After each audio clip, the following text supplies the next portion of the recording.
Right. அஸ்ஸலாமு அலைக்கும். வணக்கம். இதுல இப்ப வந்து நாங்க யூனிட் 2 உடைய எம்சிக்யூ 50 எம்சிக்யூ வந்து பார்த்து முடிச்சுக்கிறோம். ரைட். அப்ப அதுல வந்து உங்களுக்கு பார்த்து முடிச்சவங்களுக்கு ஒரு திருப்தி ஒன்று கிடைச்சிக்கும். சரியா? யூனிட் 2 எம்சிக்யூ சம்பந்தமா எப்படி செய்றது, என்ன மாரி அப்படின்னு சொல்லி போட்டு திருப்தி ஒண்ணு கிடைச்சிக்கும். நாங்க பேலன்ஸ் ஒரு 10 எம்சிக்யூ முக்கியமான எம்சிக்யூவ தேடி அத வந்து பிடிஎஃப் ஆக்கி உங்களுக்கு அனுப்பி விட்டிருந்தேன். அத பிரிண்ட் பண்ணி வச்சுப்பீங்கன்னு நினைக்கிறேன். அந்த 10 கேள்வியும் நாங்க என்ன செய்ய போறோம் என்றால், இப்ப பார்ப்போம். ரைட். சரி. அப்ப வந்து உங்களுக்கு தெரியும், இன்னும் எக்ஸாமுக்கு வந்து இன்னும் எத்தன நாள் இருக்குது? எத்தன நாள் எக்ஸாமுக்கு?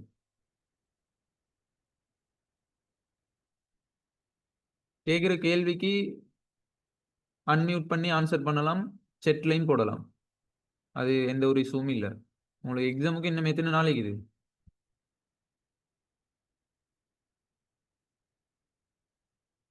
குயிக். யாராச்சும் பேருக்கு தெரியாது. எத்தன நாள் இருக்குதுன்னும் தெரியாது.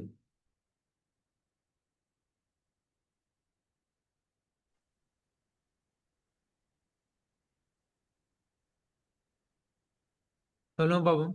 சரியா? எத்தன நாள் இருக்குது?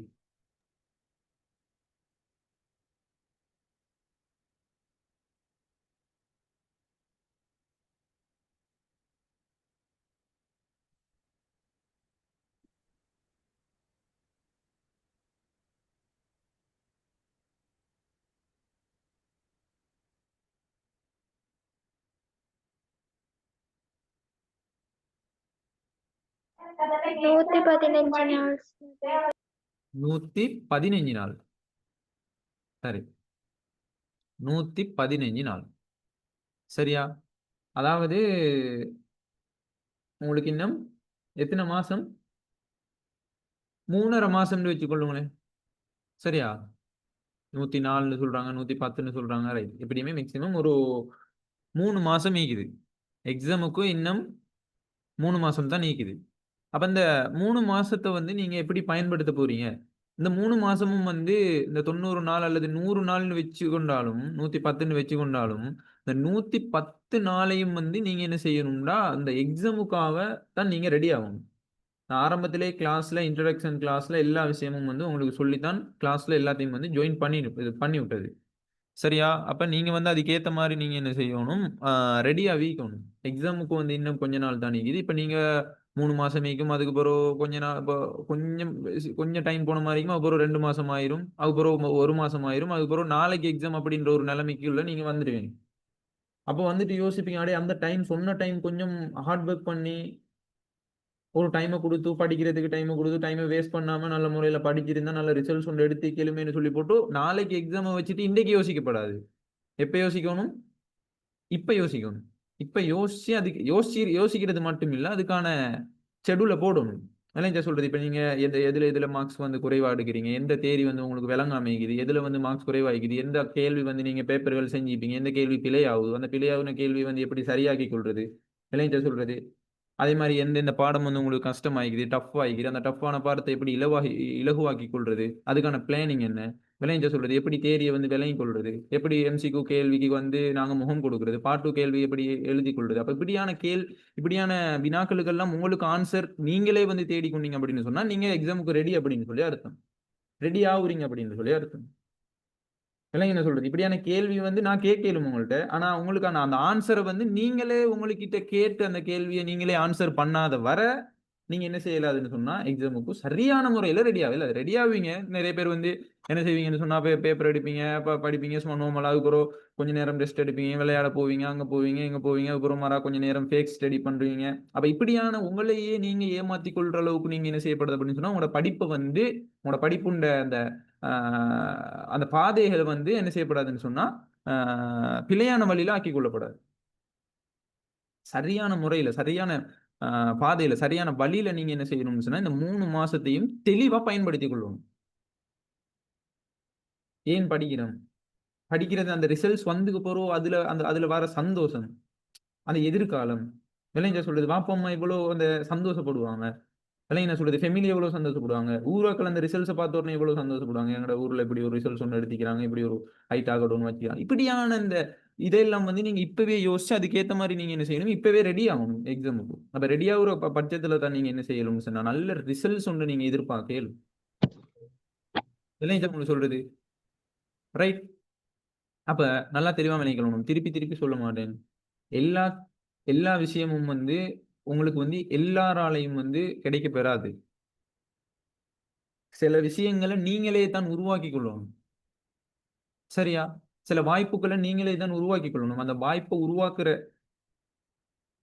விதம் வந்து தெளிவான விதம் ஆயிக்கணும், தெளிவான பாதை ஆயிக்கணும். உங்களை நீங்க என்னவா ஆக போறீங்க, என்னத்தை அடைய போறீங்க, என்ன ரிசல்ட்ஸ் எடுக்க போறீங்க அப்படின்றது உங்களுக்கு நீங்க தெளிவா விளங்கிக் கொள்ளணும். ரைட், இதுதான் நான் அடைய போறேன். உங்களோட கோல் என்ன, நீங்க என்ன அச்சீவ் பண்ண போறீங்க, இந்த ரிசல்ட்ஸ் நான் டார்கெட் வைக்க போறேன் அப்படின்னு சொன்னா அதை தெளிவா விளங்கி அதுக்கேத்தமான அதை ஸ்டார்ட் பண்ணிட்டீங்க அப்படின்னு சொன்னா வெற்றிட முதல் படியை என்ன செஞ்சிட்டீங்க அப்படின்னு சொன்னா நீங்க ஸ்டார்ட் பண்ணிட்டீங்க, அடைஞ்சிட்டீங்க. விளைஞ்சா அப்ப நல்லா தெளிவாக விளங்கிக் கொள்ளணும், தெளிவாக விளங்கிக் கொள்ளணும். உங்களுக்கு வந்து இன்னும் 3 மாதங்கள் தான் இருக்குது. விளங்கிச்சா? அப்ப நிறைய டைம்ல வந்து உங்களுக்கு அன்மோட்டிவேட் ஆயிக்கும், சோம்பரம் ஆயிக்கும், படிக்கிறதுக்கு வந்து விருப்பம் இல்லாம ஆயிக்கும், புக்கை திறந்தா தூக்கம் வரும், முக்கியமா பிசினஸ் ஸ்டடிய திறந்தா வந்து தூக்கம் வரும். விளைஞ்சா இப்படியான பிரச்சனைகள் எல்லாம் வந்து என்ன செய்யுது அப்படின்னு சொன்னா இந்த மாணவர்களுக்கு மத்தியில இது. ஆனா இந்த 3 மாசத்துக்குள்ள அந்த பிரச்சனை எதுவுமே இயக்கப்படாது. விளைஞ்சா எல்லாத்தையும் தூக்கி வைக்கணும், எல்லாத்தையும் என்ன செய்யணும், இந்த தூக்கம், சோம்பல், சரியா, வருத்தம், காரணம் சொல்றது, ரீசன் சொல்றது, ஃபேக் ஸ்டடி பண்றது, உம்மா அப்பா பாக்குறாங்க அப்படின்றதுக்காக படிக்கிறது, வேற யாரும் பாக்குறாங்க அப்படின்றதுக்காக படிக்கிறது, புக்கை திறந்துட்டு வந்து மெதுவாங்கள தூங்குறது, விளைஞ்ச சொல்றது. அப்ப இப்படியான இந்த ஃபேக் ஸ்டடி பண்றது எல்லா விஷயத்தையும் நீங்க என்ன செய்யணும்னு சொன்னால் என்ன செய்யணும்னு சொன்னா கட் பண்ணிடணும். எல்லாத்தையும் என்ன செய்யணும், விட்டு தூக்கி வீசி போட்டுருணும். இன்னும் கொஞ்ச காலம் நீங்க என்ன செய்ய போறீங்க, உங்களை தியாகம் செய்ய போறீங்க. எந்த அடிப்படையில தியாகம் செய்ய போறீங்கன்னு சொன்னா முழு நேரத்தையும் படிப்புக்காக செலவிட போறீங்க. முழு நேரத்தையும் சொன்னா 24 ஹவர்ஸ் நீங்க வந்து படிப்புக்காக செலவிடணும் இல்லை. இப்ப ஆரம்பத்துல நீங்க படிச்சிருப்பீங்க தானே, அந்த லெவலை விட இப்ப படிக்கிற வீதம் அதிகமாயிக்கும், ஒவ்வொரு நாளும் அதிகமாயிக்கும். விளைஞ்ச சொல்றது ஒவ்வொரு நாளும் உங்களை அப் பண்ணிக்கிட்டே போகணும், ஒவ்வொரு நாளும் நீங்க உங்களை மோட்டிவேட் பண்ணிக்கிட்டே இருக்கணும், ஒவ்வொரு நாளும் நீங்க அடுத்தடுத்த தேர்வுகளுக்கு நீங்க போய்கிட்டே இருக்கணும். அப்படி போற கட்டத்துல தான் நீங்க என்ன செய்யணும் அப்படின்னு சொன்னா உங்களோட டார்கெட்டை, உங்களோட கோலை வந்து நீங்க என்ன செய்யணும், அடைஞ்சு கொள்ளணும். சும்மா ஏனோ தான் உண்டு எல்லாரையும் மாதிரி நார்மல் ரிசல்ட்ஸ் ஒன்று எடுக்கிறதுக்கு அப்படின்றது வந்து நாங்க படிக்கப்படாது, பாஸ் ஆகணும் அப்படின்னு நல்ல டார்கெட் ஒன்று இருக்கணும். சரியா? ரைட், கொஞ்சம் வெயிட் பண்ணுங்க, பாங் கேக்குது, பாங் முடிய ஸ்டார்ட் பண்ணுவோம்.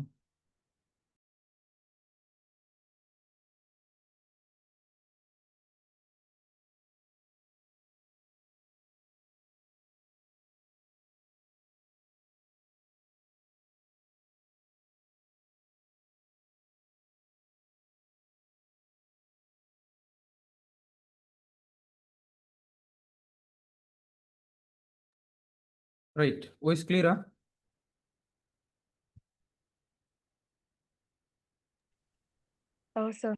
ரைட், அப்ப நாங்க வந்து விஷயத்துக்குள்ள வருவோம். அப்ப திருப்பி திருப்பி திருப்பி வந்து யாபகம் மூட்டல் அப்படின்றது வந்து நிறைய டைம்ல கிடைக்காது. நான் இன்ஷா அல்லாஹ் கிளாஸ் முடிய வரங்காட்டியாலும் உங்களுக்கு யாபகம் மூட்டிக்கிட்டே இப்ப இத்தனை நாளைக்கு இது, இவ்வளவு நாளைக்கு இது, நல்லா படிங்க அப்படின்றது வந்து எந்த கடமை. ஆனா அத எடுத்து நடக்கிறது உங்களோட கடமை. எந்த கடமையை நான் சரியா செஞ்சேன் அப்படின்னு சொன்னா உங்களோட கடமையை நீங்க சரியா செய்வீங்களா? சொல்லுங்க பாப்போம், ஆன்சர் பண்ணுங்க பாப்போம், சரியா செய்வீங்களா? செய்வோம் சார். உலகில் நல்லா தெளிவாக விளங்கிக் கொள்ளணும். சரியா? நல்லா தெளிவாக விளங்கிக் கொள்ளணும் ஒரு விஷயத்த. இப்ப வந்து நாங்க வாழ போறது வந்து கொஞ்ச காலம், கொஞ்ச கால வாழ்க்கை. சரியா? அப்படின்னு சொன்னா எங்களுக்கு இப்ப 20 வயசு, இப்போ உங்களுக்கு வந்து இப்போ ஒரு 20 வயசு இருக்கும். சரியா? 20 வயசு இருந்தா அப்ப நீங்க 4ல ஒரு பகுதி உங்களுக்கு முடிஞ்சிடும், 3ல ஒரு பகுதி முடிஞ்சிடும். உதாரணமா ஒரு சாதாரண மனிதன் வந்து எப்ப மனிதனுக்கு எப்ப மவுத் வரும் அப்படின்னு சொல்லி போட்டு யாருக்குமே சரியா சொல்ல தெரியாது. இன்றைக்கு வரலாம், நாளைக்கு வரலாம், நாளாண்டைக்கு வரலாம், இப்ப பேசிட்டு இருக்கிற டைம் வரலாம். விளைஞ்சா எப்பன்னு சொல்லி யாருக்குமே நிச்சயமற்ற ஒரு வாழ்க்கை. சரி, இப்ப படிக்கிறது எல்லாம் எல்லாம் படிக்கதான் வேணும். படிக்கிறது வந்து உலக அறிவும் வேணும். முதலாவது விஷயம் இல்லைங்க சொல்றது. உலக அறிவு இல்லாம படிச்சு வேலை இல்லை, படிக்காம உலக அறிவு இருந்து வேலை இல்லை. ரெண்டும் ஈக்கணும், பேலன்ஸ் பண்ணணும். இல்லைங்க சொல்றது. அப்பதான் ஒரு மனிதன் வந்து பூரணம் அடையும். கல்வி வந்து ஒரு மனுஷனை வந்து பூரணம் அடைய வைக்குமா இல்லையா? அதால படிக்கையும் வேணும் கட்டாயம். அதே மாதிரி வந்து இந்த உலக அறிவு, அதாவது கொஞ்ச காலம் தான் நாங்க வாழ போறோம். அதை எப்படி சொல்றதுன்னு சொன்னா, கொஞ்ச காலம் நீங்க நினைக்கிறீங்க வந்து இந்த உலகத்துல நாங்க உச்ச காலம் வாழ போறோம் 60 70 வயசு அப்படின்னு சொல்லி. ஆனா அவ்வளவு இல்லை, டக்குன்னு போய்த்திரும். அதால நாங்க வாழ்ற வாழ்க்கைய எங்களுக்கு பிரயோசனமா ஈக்கணும். அதே மாதிரி எங்களால இன்னொரு ஆள் வந்து பிரயோசனம் அடையிற மாதிரி நாங்க எங்களோட வாழ்க்கையை மாத்திக்கொள்ளணும்.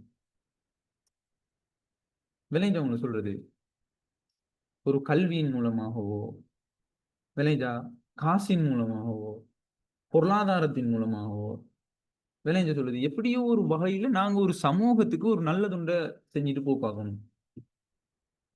விளைஞ்சு அது வந்து அதைத்தான் நாங்க சொல்லுவோம் என்னன்னு சொன்னா, அந்த அது வந்து நாங்க எங்கட மவுத்துக்கு பின்னாலையும் எங்களுக்கு ஒரு நன்மையை சேர்த்து தந்துகிட்டே இருக்கணும்.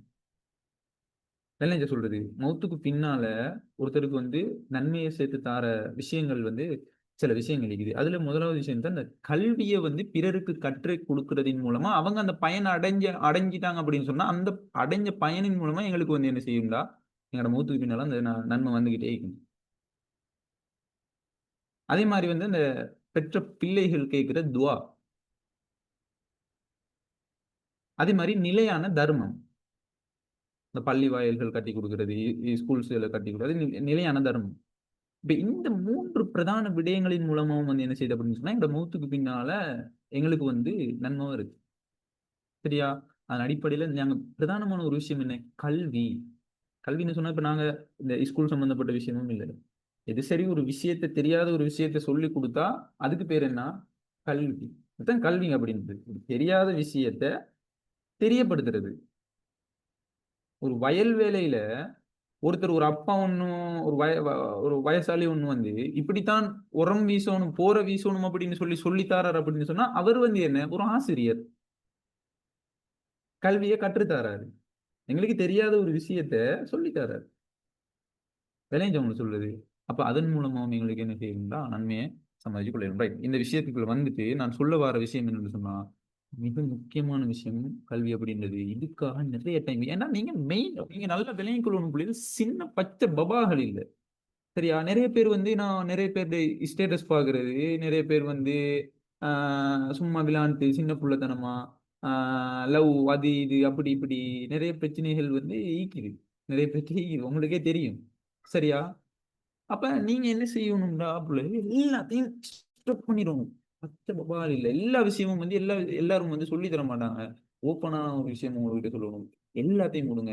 யாருமே வந்து உங்களுக்கு உங்களோட கூட பிறந்த ஆட்களா இருந்தாலும் சரி, யாரா இருந்தாலும் சரி, உங்களுக்கு நீங்க தான் உதவ போறீங்க. உங்களுக்கு நீங்க மட்டும் தான் என்ன செய்ய போறீங்கன்னு சொன்னா துணையாயிக்க போறீங்க. இல்லைங்களா? அப்ப நீங்க என்ன செய்யணும், உங்களை நீங்க டெவலப் பண்ற அளவுக்கு வந்து உங்களோட கல்வியின் தரத்தை வந்து உயர்த்தி கொள்ளணும். உங்களுடைய ஸ்கில்ஸ் வந்து உயர்த்தி கொள்ளணும். அதுதான் உங்களை வந்து என்ன செய்யும், ஒரு சமூகத்துல ரெஸ்பெக்டா வாழ வைக்கணும். சரி, அதை வந்து நீங்க என்ன செய்யணும், தெளிவா விளங்கிக் கொள்ளணும். ரைட், இப்ப நாங்க வந்து கேள்விகளுக்குள்ள வருவோம். சரி, முதலாவது கேள்வி ஒரு ஆள் வாசிங்க.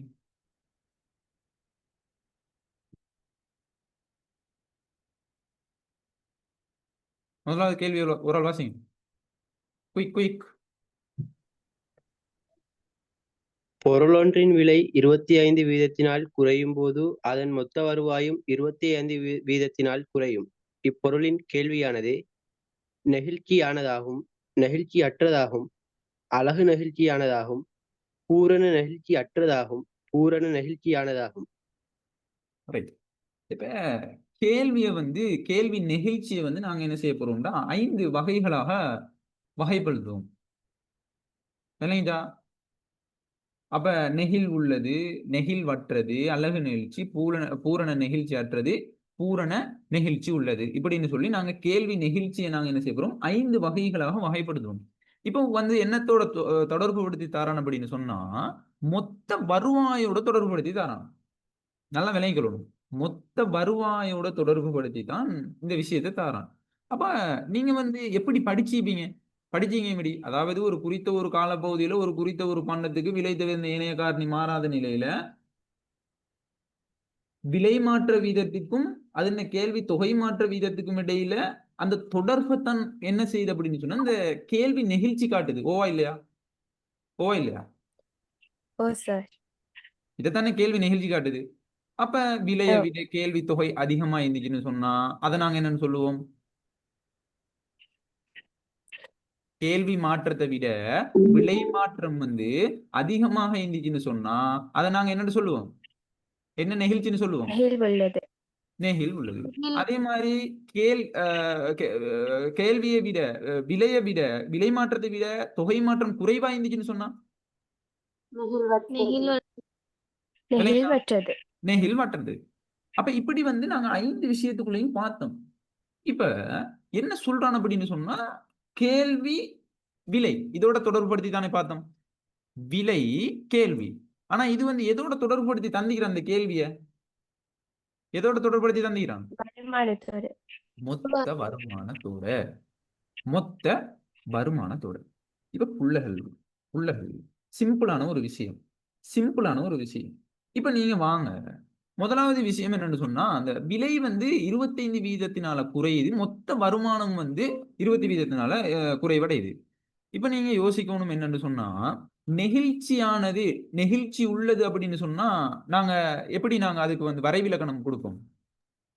விலை மாற்றத்தை விட தொகை மாற்றம் அதிகமாயிக்கும். அதிகமாக இருக்கும். சரியா? விலை மாற்றத்தை விட அதுல தொகை மாற்றம் வந்து எப்படி இருக்கும்னு சொன்னா அதிகமாக காணப்படும். நெகிழ்வு உள்ளது. அப்ப விலை மாற்றத்தை விட தொகை மாற்றம் அதிகமாக இருந்துச்சுன்னு சொன்னா கேள்வி கோடு வந்து இப்படி என்னது? அதாவது கிடையச்சிக்கு மென்சாய்வாக வரும். ஓவா இல்லையா? ஓவா இல்லையா? கிடையச்சிக்கு மென்சாய்வா வரும். அப்ப கிடையச்சிக்கு மென்சாய்வா வர டைம்ல இப்படி வரும். விலை மாற்றத்தை விட தொகை மாற்றம் அதிகமாகிக்குதா இல்லையா? ஓவா இல்லையா? ஓ சரியா? இதைத்தான் நாங்க என்ன சொல்றோம்? நெகிழ்ச்சி உள்ளது. அப்ப நெகிழ்ச்சி உள்ளதுக்கு உதாரணமா இதுல 12 எடுப்போம், இதுல 10 எடுப்போம், இதுல வந்து 100, இதுல 300. சரியா? இவ்வாறு மாற்றம் அடையுது. இப்ப நீங்க சொல்லுங்க பாப்போம் இந்த 12 ரூபாய் விலையில எவ்வளவு வருமானம் ஆயிக்கும்? 12 ரூபாய் விலையில வருமானம் எப்படி காண்றது? கேள்வி தொகையும் விலையும் அளவால கேள்வி தொகையை பெருக்கிறது. அப்ப என்ன? 1200. 1200. அப்ப 10 ரூபாய் 10 ரூபாய் விலையில எவ்வளவு? 1300. மாற்றம் அடையுதா இல்லையா? இது மாற்றம் அடையுதா இல்லையா? விலை மாற்றத்தினால மொத்த வருவாய் வந்து அதே சதவீதத்தால மாற்றம் அடையுது. ஆனா இது வந்து என்ன? வேற மாதிரி, அதாவது அதிகமாக மாற்றம் அடையுது. அப்ப என்ன கேஸ் அப்படின்னு சொன்னா இப்ப உதாரணமா நெகிழ்ச்சி அற்றது, அழகு நெகிழ்ச்சி, பூரண நெகிழ்ச்சி. இப்ப எல்லாத்துக்குமே போட்டு போட்டு வரணும். இப்ப 3வது ஆன்சர் பாருங்க. அழகு நெகிழ்ச்சி. அழகு நெகிழ்ச்சிக்கு வந்து எப்படி அழகு நெகிழ்ச்சின்ற சமன்பாடு என்ன? சாரி, அழகு நெகிழ்ச்சின்னா என்ன முதல்ல சொல்லுங்க பாப்போம். விலை மாற்றத்துக்கு ஈக்குவல்ஸ் 1.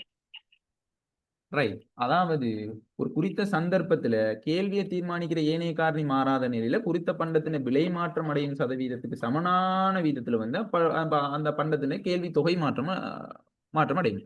இப்ப நீங்க வந்து இது வந்து இப்படித்தான் உங்களோட அந்த அழகு நெகிழ்ச்சியின் கேள்வி கோடு வந்து இப்படித்தான் வரும். சரி, இப்ப பாருங்க.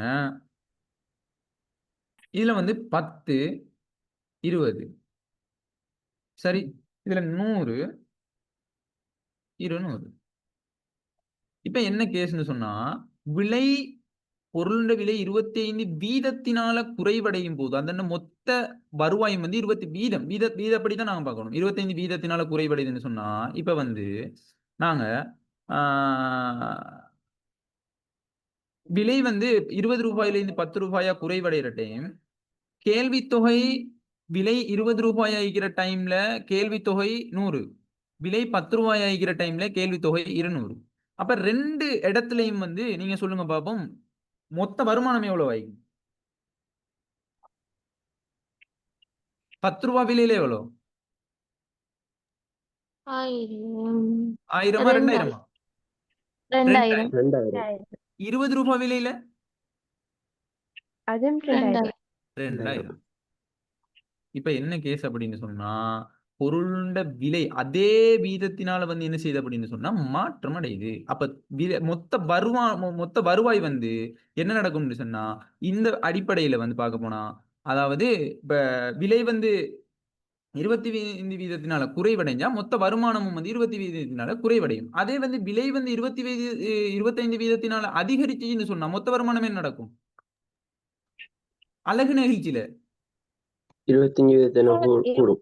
அதிகரிக்கும். விளைஞ்சா உங்களுக்கு சொல்றது சார் இதத்தான். அழகு நிகழ்ச்சியோட வரைபடம் அப்படியா வரும்? அழகு நெகிழ்ச்சியோட வரைபடம் இப்படித்தான் வரும். இப்ப இதுல நெகிழ்ச்சி அற்றதுக்கு நாங்க பார்ப்போமே. நெகிழ்ச்சி அற்றதுக்கு நாங்க பார்க்க போனா அதை நாங்க எப்படி பார்க்கிறதுன்னு சொன்னா, அதாவது கிடையச்சிக்கு சமாந்தரமாக மென்சாய்வா வந்துச்சுன்னு சொன்னா, கிடையச்சிக்கு மென்சாய்வா வந்துச்சுன்னு சொன்னா நெகிழ்ச்சி உள்ளது. நெகிழ்ச்சி அற்றது அப்படின்னு சொன்னால் நிலை குத்தச்சிக்கு மென்சாய்வா வரும். இப்படி வரும். விளைஞ்சா உங்களுக்கு சொல்றது, அதாவது விலை மாற்றத்தை விட தொகை மாற்றம் எப்படி இருக்கும்? தொகை மாற்றம் எப்படி இருக்கும்? குறைவாய்க்கும்.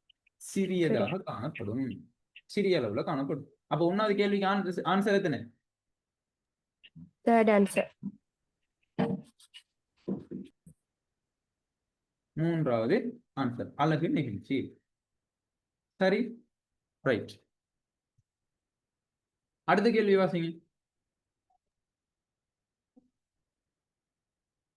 போட்டிச் சந்தையொன்றில் விநியோகிக்கப்படுகின்ற பண்டமொன்றிற்கான சந்தையின் கேள்வி நிரம்பல் சமன்பாடுகள் QD சமன் 150/5p, QS சமன் 10/3p. அப்பண்டத்திற்கான கேள்வி நெகிழ்ச்சியும் நிரம்பல் நெகிழ்ச்சியும் சந்தையில் சமநிலை ஏற்படும் போது கேள்வி நெகிழ்ச்சி 1.4, நிரம்பல் நெகிழ்ச்சி 1 ஆகும். கேள்வி நெகிழ்ச்சி 1.8, நிரம்பல் நெகிழ்ச்சி 1.2 ஆகும். கேள்வி நெகிழ்ச்சி 2 ஆகும். நிரம்பல் நெகிழ்ச்சி 1.2 ஆகும். கேள்வி நெகிழ்ச்சி 2, நிரம்பல் நெகிழ்ச்சி 1.5 ஆகும்.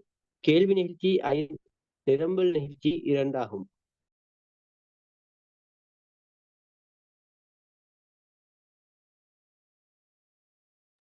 ரைட். இப்ப என்ன கேட்கிறான்னு சொன்னா, ஒரு கேள்வி சமன்பாட்டையும் நிரம்பல் சமன்பாட்டையும் தரணும். சரியா? கேள்வி சமன்பாட்டையும் நிரம்பல் சமன்பாட்டையும் தந்துட்டு என்ன செய்யறான்டா, கேள்வி நெகிழ்ச்சியையும் நிரம்பல் நெகிழ்ச்சியையும் கண்டுபிடிக்கட்டாம் எந்த நேரத்தில் சொன்னா சந்தை சமநிலையில. அதான் நாங்க நோட் பண்ணணும்.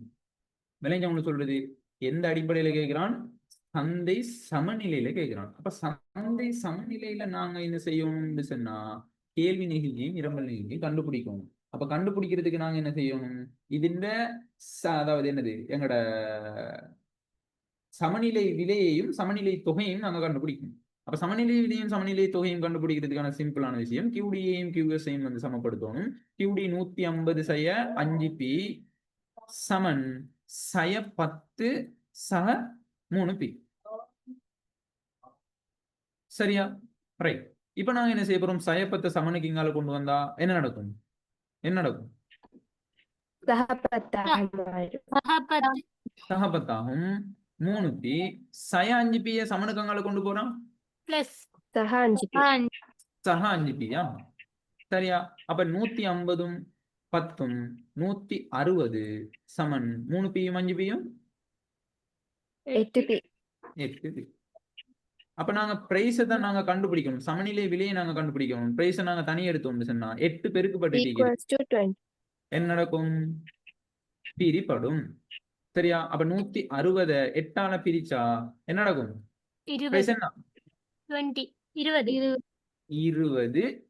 20 மாங்காவா தேங்காவா? ரூபா. ரூபா. என்னது? 20 ரூபா. சரியா? 20ன்னு சும்மா போட்டீங்கன்னு சொன்னா உங்களுக்கு ஆன்சர் பிரைஸ்ன்னு போட்டாலும் விளங்கும். அது ஓகே. ஆனா ரூபான்னு போட்டா மிச்சம் நல்லம். இதை வந்து மெயின்படுத்திக் கொள்ளணும். ஏன்னா சின்ன சின்ன விஷயத்துல அவன் மார்க்ஸை குறைக்க பார்ப்போம். அந்த சின்ன சின்ன மார்க்ஸ் குறைஞ்சிட்டு அப்படின்னு சொன்னா அந்த என்ன நடக்கும்? செட் டிஸ்கோர்ல சின்ன பிரச்சனைகள் வர பார்க்கும். அதனால இதுல வந்து மிஸ் பண்ண வாங்க. 20 மாங்கான்னு போடணும், இல்லாட்டி தேங்கான்னு சரி போடணும். அப்படியெல்லாம் போடக்கூடாது. என்ன நடக்கணும்? என்ன போடணும்? ரூஃபா. ரூபான்னு போடணும். சரியோ? ரைட். இப்ப அடுத்ததான் நாங்க என்ன செய்ய போறோம்னு சொன்னா சமநிலை தொகையை நாங்க கண்டுபிடிக்கணும். சமநிலை தொகையை நாங்க கண்டுபிடிக்கணும் அப்படின்னு சொன்னா என்ன செய்யணும்? இந்த 20 ரூபாயை கொண்டு போயிட்டு கேள்வி சமன்பாட்டிலேயோ அல்லது நிரம்பல் சமன்பாட்டிலேயோ போட்டா எங்களுக்கு சமநிலை தொகை வரப்போகுது. அப்ப கேள்வி சமன்பாட்டுல சிம்பிளா போடுவோம். 150 சய 5 தர பிரைஸுக்கு பதிலா 20 போட போறோம். 20 எத்தனை? 5 தர 20 100. 100. 100. அப்ப 150ல இந்த 100 போனால் 50. 50 மாங்காவா தேங்காவா? தொகை. அழகு. அழகுன்னு போடக்கூடாது, அலகுகள். என்னகள்? அழகுன்னு சொன்னா 1 வரும், 1 வரும். விளைஞ்ச சொல்றது இதெல்லாம் நோட் பண்ணுவான் பிள்ளைகள். தமிழ் கட்டாயம் தேவை. ஒற்றைப்படை எல்லாம் படிச்சுக்கிறீங்க தானே? விளைஞ்ச சொல்றது 1க்கு தான் அழகுன்னு சொல்றது. அப்ப 50 வந்துன்னு சொன்னா என்னன்னு போடணும்? அலகுகள். அந்த கல் வந்து கட்டாயம் போடணும். அப்படி போடாட்டி உங்களுக்கு சின்ன ஒரு செல்ஃபி ஸ்கோர் குறையும். ஏன்னு சொன்னா இதெல்லாம் ஏன் நான் மேம்படுத்துறேன் அப்படின்னு சொன்னா இதெல்லாம் மறக்கப்படாது. சின்ன சின்ன விஷயம் நீங்க நினைப்பீங்க, ஆனா அது பெரிய விஷயமும் மாறதுக்கான சான்சஸ் இருக்குது. மறக்கப்படாது. அலகுகள். சரி, ரைட். இப்ப நாங்க வந்து பிள்ளைகள் இதுல நீங்க ஒரு விஷயத்தை நீங்க தெளிவா விளங்கிக் கொள்ளணும். நிறைய பேருக்கு வந்து இந்த கேள்வி சமன்பாட்டையும் நிரம்பல் சமன்பாட்டையும் வச்சு ஒரு வரைபடம் ஒன்றை வரைய தெரியாம இருப்பீங்க. ஒரு வரைபடம் ஒன்றை வரைய தெரியாம இருப்பீங்க. அப்ப வரைபடம் ஒன்று வரைய தெரியாதாக்கள் வந்து நல்லா நோட் பண்ணி கொள்ளுங்க. இதுல வந்து சொல்லித்தாரன். சரியா? சரியா? அப்ப இதுல வந்து இந்த வரைபடம் ஒன்று, அதாவது கேள்வி சமன்பாட்டையும் நிரம்பல் சமன்பாட்டையும் வந்து நீங்க எப்படி வரைபடம் உருவாக்க சிம்பிளான ஒரு விஷயம் தான். சிம்பிளான ஒரு விஷயம். எப்படி? இப்ப நீங்க வந்து இதென்ன விலையாச்சு, இதென்ன தொகையாச்சு, இதென்ன பூச்சியம், இதென்ன பிரைஸ்னு போடணும் கட்டாயம். இதுல வந்து கியூடியோ அல்லது கியூஎஸ்ஓ போடும். ரைட். இப்ப வந்து என்ன செய்ய போறோம்? இது வந்து கேள்வி கோடு. இப்ப கேள்வி சமன்பாட்டை பார்ப்போம். இப்ப கேள்வி சமன்பாட்டுல ஏன்ற பெருமதி தான் என்ன செய்ய போகுதுன்னு சொன்னா இங்கனைக்கு வரப்போகுது. அப்ப இங்கனைக்கு என்ன வரும்?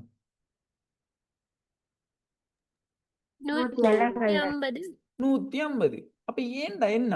விலை பூச்சியமாகிற டைம்ல கேள்வி தொகைன்ற அளவு. ஏன்னு சொன்னா பாத்தீங்க தானே? ஏன்னு சொன்னா படிச்சுக்கிறீங்க தானே? தேரியில படிச்சுக்கிறீங்களா இல்லையா? படிச்சுக்கிறீங்க. விலை பூச்சியமாகிற டைம்ல கேள்வி தொகைன்ற அளவு. அப்படின்னா என்ன அர்த்தம்னு சொன்னா ஒருத்தன் ஒரு உற்பத்தி, இப்ப நீங்க சிம்பிளா விளங்கிக் கொள்ளுங்களேன். ஏக்கான ஒரு விளக்கம் உங்களுக்கு நல்லா விளங்குற மாதிரி சொல்றேன். இப்ப வந்து நீங்க ஒரு கடைக்கு கொண்டு போறீங்க. ஒருத்தன் வந்து 150 பொருளை வந்து உற்பத்தி செஞ்சுக்கிறான். அவன் வந்து என்ன சொல்றான்? இதுக்கு விலை ஒன்றே இல்ல, உங்களுக்கு ஃப்ரீயா தாரேன் அப்படின்னு சொல்றான். அப்ப நீங்க அந்த 150 பொருளை வாங்குவீங்களா இல்லையா?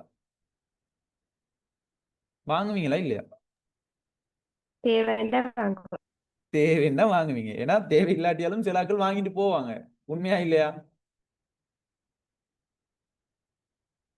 விளைஞ்சா உங்களுக்கு சொல்றது. அப்ப அந்த பொருளை வந்து என்ன செய்வீங்கன்னு சொன்னா விலையுண்டு இல்லாட்டி ஃப்ரீயா கிடைக்கிற டைம்ல ஒரு 5 பேர் 10 பேர் வந்து எல்லாம் ஒருத்தர் நீங்க சகல அந்த ஆயிசா வாங்கிட்டு போறீங்க. ஆயிசா வாங்கிட்டு போய் நாங்க ஃப்ரீயா கொடுக்குறாருன்னு சொல்லி போட்டு ஒரு ஆள்கிட்ட சொல்றீங்க. அவர் வந்து சொன்னால் வந்து இன்னும் ரெண்டு ஆள்கிட்ட சொல்றாரு. அந்த 2 ஆள் வந்து 4 ஆள்கிட்ட சொல்றாரு. அப்ப அவ்வளவு பேரும் வந்து என்ன செய்வாங்க? எல்லா சாமானையும் வாங்கிட்டு போயிருவாங்க. அப்ப என்ன நடக்கும்? கேள்வி தொகை உப்பரிமை. விலை உண்டு இல்லாட்டி எவ்வளவு பொருளையும் வந்து எவ்வளவு பொருள் இருக்குதோ அவ்வளவு பொருளையும் ஃப்ரீயா கொடுத்துருவோம், எல்லாம் வாங்கிடுவாங்க. கேள்வி எழுப்பப்படும். அதுக்கு விளைஞ்சவங்க சொல்றது அதைத்தான் சொல்றது விலை பூச்சியம் ஆகிற டைம்ல கேள்வி தொகைன்ற அளவு. இப்ப கிளியரா இல்லையா? ஏன்னு சொன்னா விளங்கிட்டா?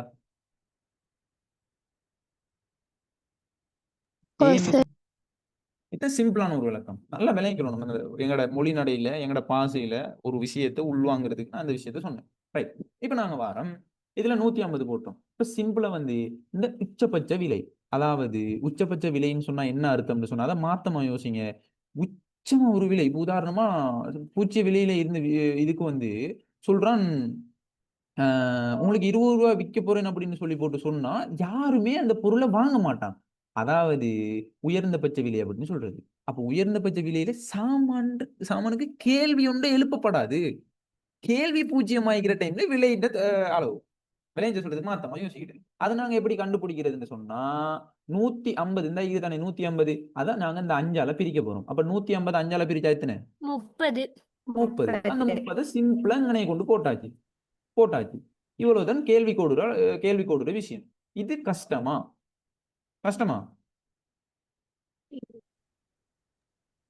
சொல்லுங்க இல்ல பாப்போம். சார்.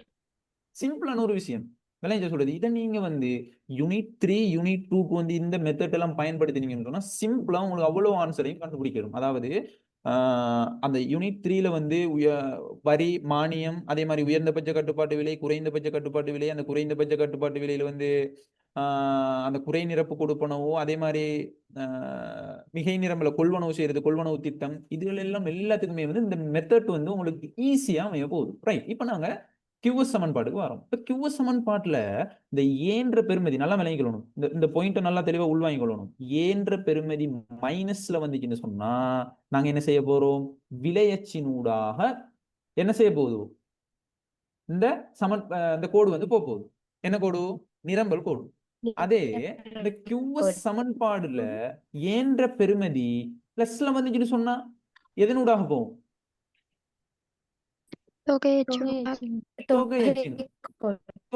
தொகையச்சினூடாக போகும். விளைஞ்சவங்க சொல்றது என்னாச்சினூடாக போகும்? தொகையச்சினூடாக போகும். இப்ப மைனஸ்ல தானே இருக்குது. சரி. என்ன நடக்கும்? சொல்லுங்க. இந்த நிரம்பல் கூட அப்ப மூலப்புள்ளியினூடாக போறோம்டா சமன்பாடு அப்ப எப்படி வரணும்? எப்படி நிரம்பல் கோடு மூலப்புள்ளியினூடாக செல்றதா அப்ப எப்படி செல்லணும்? பூஜ்ஜியத்துல இருந்து போறதா இருந்தா ஏன்ற பெருமதி ஏக்கு வந்து ஒரு பெருமதி உண்டே ஈக்காது. விளைஞ்சவங்க சொல்றது ஓ சரி. ஏக்கு வந்து ஒரு பெருமதி உண்டே ஈக்காது அப்படின்னு சொன்னா QS சமன் என்ன நடக்கும்? 3 P வரும். விளைஞ்ச சொல்றது ஏக்கு அதாவது அதுக்கு வந்து ஏன்ற பெருமதி ஒன்று ஈக்காது. ஏக்கு வந்து ஒரு பெருமதி ஒன்றே இல்ல. சரியா? கிளியரா விளங்கினா? ஓ சரி. ரைட். விஷயத்துக்குள்ள வருவோம். இப்ப நாங்க என்ன கண்டுபிடிச்சோம்? சமநிலை விலையை கண்டுபிடிச்சோம். சமநிலை தொகையை கண்டுபிடிச்சோம். சமநிலை விலை வந்து என்ன? 20. இதை போட்டாச்சு. சமநிலை தொகை என்ன? 50 அலகுகள். சரியா? ரைட். இப்ப நாங்க என்ன செய்ய போறோம் அப்படின்னு சொன்னா எங்களுக்கு வந்து கேள்வி நிகழ்ச்சி எங்கட கேள்வி இது வந்து உங்களுக்கு எக்ஸ்ட்ரா ஒரு விஷயத்துக்காக சொல்லி தந்தது. எங்கட கேள்வி என்ன? கேள்வி நிகழ்ச்சியும் நிரம்பல் நிகழ்ச்சியும் கண்டுபிடிக்கணும். அப்ப கேள்வி நிகழ்ச்சிக்கான சமன்பாடு என்ன? கேள்வி நிகழ்ச்சிக்கான பிஇடிக்கான சமன்பாடு என்ன? பிஇடி சமன் டெல்டா QD இன் கீழ டெல்டா P தர டெல்டா QD இன் கீழ் டெல்டா P தர P இன் கீழ் QD. P இன் கீழ் QD. அப்ப டெல்டா QD இன் கீழ டெல்டா P வந்து என்னத்தை சொல்லுது? சய B சொல்லுதா இல்லையா? ஓ இல்லையா? சய B அதாவது B கண்டுபிடிக்கிறதுக்கான சமன்பாடு தான் என்ன? டெல்டா QD இன் கீழ டெல்டா P. ஏன் நாங்க டெல்டா QD இன் கீழ டெல்டா P வந்து போடாம சய B டைரக்டா போடுறோம்னு சொன்னா கேள்வி சமன்பாட்டுல தான் சய B டைரக்டா அங்க தந்திக்கிறானே சய -5 சொல்லி. ஆயிஷா உங்களோட வாய்ஸ் கொஞ்சம் கிளியர் இல்லாம இருக்குது.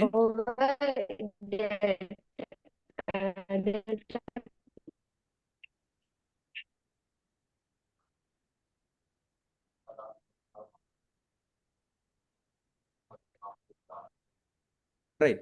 சரியா? ஏன் நாங்க வந்து சய B டைரக்டா போடுறோம் அப்படின்றால் இங்க வந்து கேள்வி சமன்பாட தந்தான் அப்படின்னு சொன்னா சமநிலையில கேட்டா நாங்க சய B வந்து நாங்க டைரக்டா போடலும். சரியா? இது கிளியரா விளங்கினா? ரைட். அப்ப தர P இன் கீழ QD சமநிலை விலையில தானே கேட்டிக்கிறான். அப்ப சய B எவ்வளவு இங்க? சய B எவ்வளவு QD சமன்பாட்டுல? -5. பிரைஸ் நாங்க எவ்வளவு போடுறோம்? 20 போடுறோம். சமநிலையில தானே கேட்டிக்கிறான். தொகை வந்து என்ன? 50. ரைட். அதே மாதிரி வந்து இப்ப என்ன கேட்கிறோம்? நிரம்பல் நிகழ்ச்சி. அப்ப PES நிரம்பல் நிகழ்ச்சி. அப்ப P தர P இன் கீழ QD. அப்ப இங்க வந்து நிரம்பல் சமன்பாட்டுல என்ன வந்தீங்க? 3. சிம்பிளான விஷயம். 3 தர பிரைஸ் நாங்க எவ்வளவு போடுவோம்? 20 கீழே 50. 50 ஆமா. QS right. இப்ப நீங்க பிரிச்சு பாருங்க. இதையும் பிரிக்கினா இதுல வந்து 1 வரும். அப்ப 20 10ஆல பிரிச்சா எத்தனை? -2. சரியா? -2 எங்க வந்திருக்கீங்க? இதுல வந்து ரெண்டு இடத்துல 3வது ஆன்சராவும் 4வது ஆன்சராவும் வந்துக்குது. அதே மாதிரி நாங்க இதுல ஆன்சரை பார்க்க போனா 1.2 1.2 வரும். அப்ப 3 தர 20 60. 60 வந்து 50ஆல பிரிச்சா 1.2.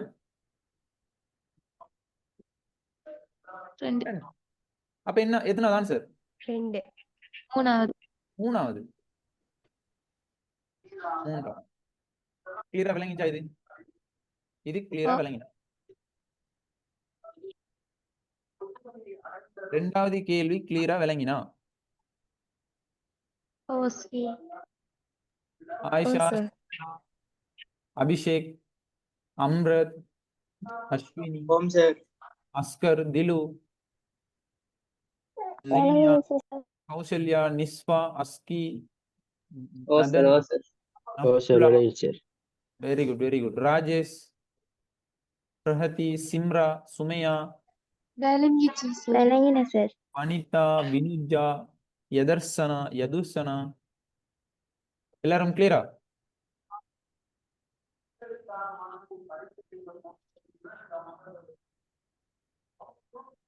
ரைட்.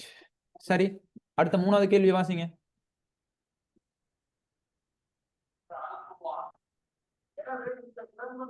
கோதுமை மாவின் விலை கிலோகிராம் ஒன்றிற்கு ரூபாய் 180 20ஆக அதிகரித்த போது அதன் வாராந்த கேள்வித் தொகை 20 கிலோகிராமில் இருந்து 15 கிலோகிராமாக வீழ்ச்சியடைந்தது.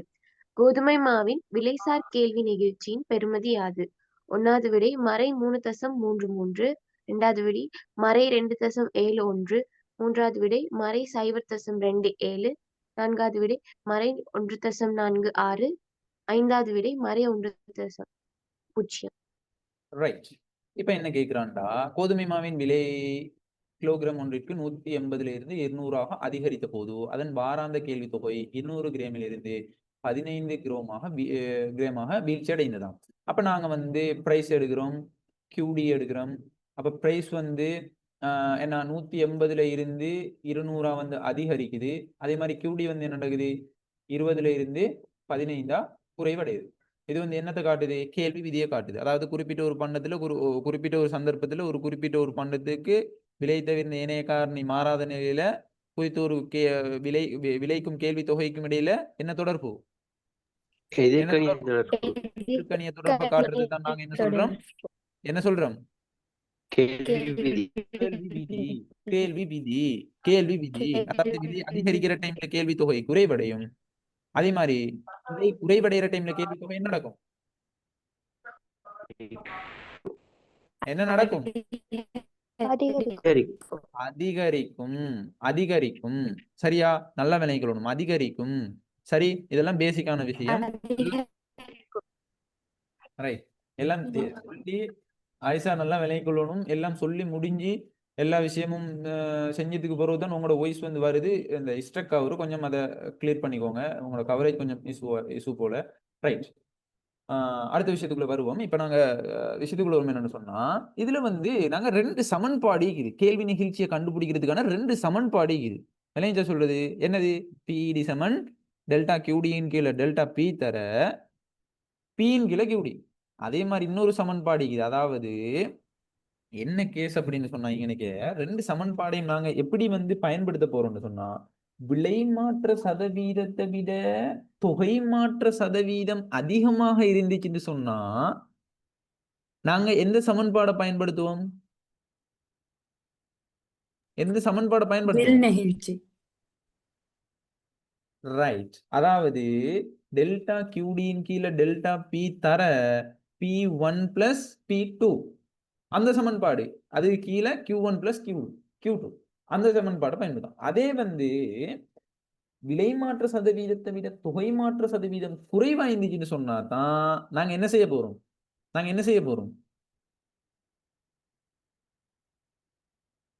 புள்ளி நெகிழ்ச்சிக்கான சமன்பாடை பயன்படுத்துவோம். விளைஞ்சா உங்களுக்கு சொல்றது. அதாவது புள்ளி நிகழ்ச்சிக்கான சமன்பாடு என்ன? சமன்பாடு என்ன சொல்லுங்க குயிக்கா. டெல்டா கியூடி கீழ் டெல்டா பி தர பி இன் கீழ் கியூடி. கியூடி சிம்பிளான. இப்ப நாங்க இத வச்சு நீங்க சொல்லுங்க பாப்போம். இதுல எந்த சமன்பாடை நாங்க பயன்படுத்த போறோம்? வில் நெகிழ்ச்சி. வில் நெகிழ்ச்சி. Very good Nispa. சரியா? வில் நெகிழ்ச்சி. இப்ப வில் நெகிழ்ச்சிக்கான சமன்பாடு என்ன? வில் நெகிழ்ச்சிக்கான சமன்பாடு என்ன? பி இ டி சமன் டெல்டா கியூடியின் கீழே டெல்டா பி. டெல்டா பி தர P1 plus 2 கீழே Q1 plus Q2. Q2. சரியா? அப்ப டெல்டா QD இங்க எத்தனை? Delta QD 5. அதாவது -5. தொகை மாற்றம் எத்தனை? கூ- 5. சரியா? அதே மாதிரி விலை மாற்றம் எத்தனை? 20. 20. தர பிரைஸ் 1 சொல்லுங்க பாப்போம். 180 சக 200. 80 சக 200. 200. Very good. அதே மாதிரி Q1 20 சக 15. Q1 20, Q2 15. சரியா? சமன்பாட்டை போட்டாச்சா? ரைட். இப்ப நாங்க என்ன செய்ய போறோம்? 20 கீழே 15. அது இதை வந்து 20 5 கீழே -5 கீழே 20 -5 கீழே 20 தர 180ஐயும் 200ஐயும் கூட்டினால்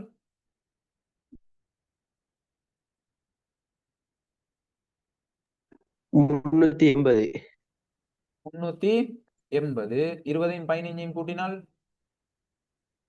35. 35. இப்ப நீங்க சமப்படுத்துங்க பாப்போம் குயிக்கா. எத்தனை ஆன்சர் வரும்? -2.71. Very good. -2.71 சொல்லி ஆன்சர் வரும். சரியா? எத்தனாவது ஆன்சர்? Second answer. 2. சரியா? இப்படிதான் நீங்க கண்டுபிடிக்கணும். அதாவது நல்லா விளங்கிக் கொள்ளணும் என்னன்னா, விலை மாற்ற சதவீதத்தை விட தொகை மாற்ற சதவீதம் அதிகமாக இருக்குது. இதுல தொகை மாற்ற சதவீதம் நீங்க நினைக்கலாம் என்ன 120 180ல இருந்து 200 அதிகரிக்குது, ஆனா இது 20ல இருந்து 15. அப்ப இதுதானே தொகை மாற்றம் வந்து குறைவா தானே. இது அப்படி யோசிக்கப்படாது. வீதத்தை நாங்க பார்க்கணும். விளைஞ்சா வீதம் பார்க்கறது எப்படின்னு தெரியும் தானே. இப்ப உதாரணமா இதுக்கு நீங்க வீதம் பார்க்க போறீங்க. எனது 20க்கு 15 தர 100க்கு எத்தனா? 100க்கு தானே வீதம் பார்க்கறது. 100க்கு எத்தனை?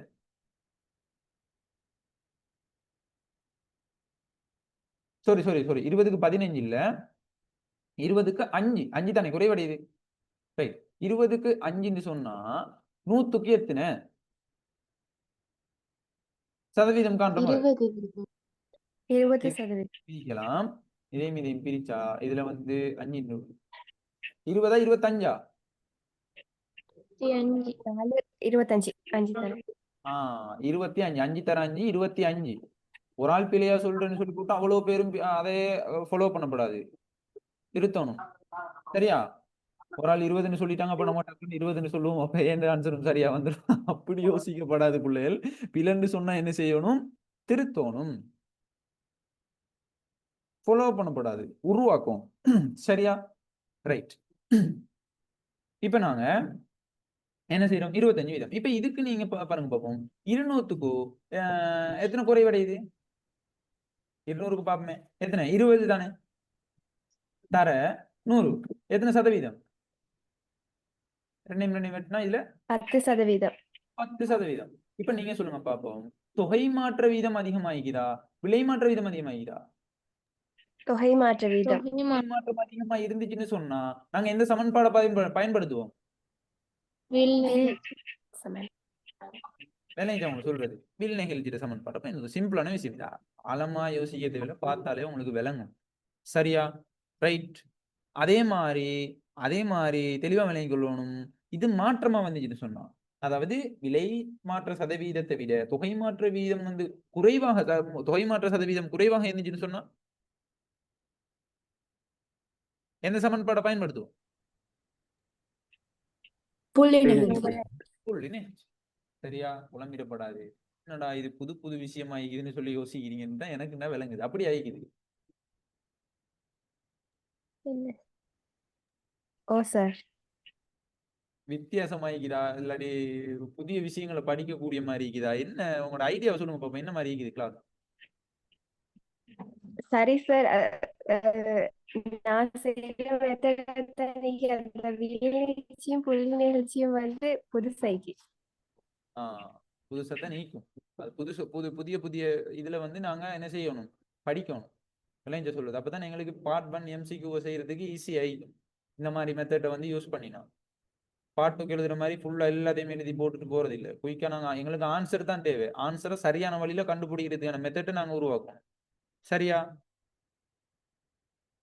கிளியரா விளங்கிச்சா? அடுத்த கேள்விக்கு போமா?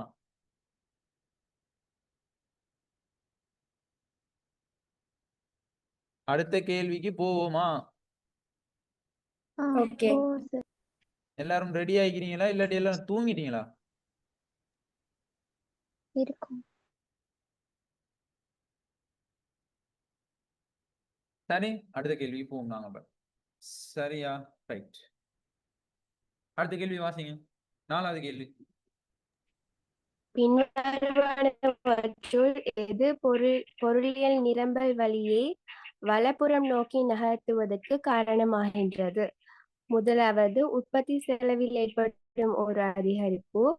இரண்டாவது, உற்பத்தி செலவில் ஏற்படும் ஒரு வீழ்ச்சி. மூணாவது, விலையில் ஏற்படும் ஒரு அதிகரிப்பு. நாலாவது, விலையில் ஏற்படும் ஒரு வீழ்ச்சி.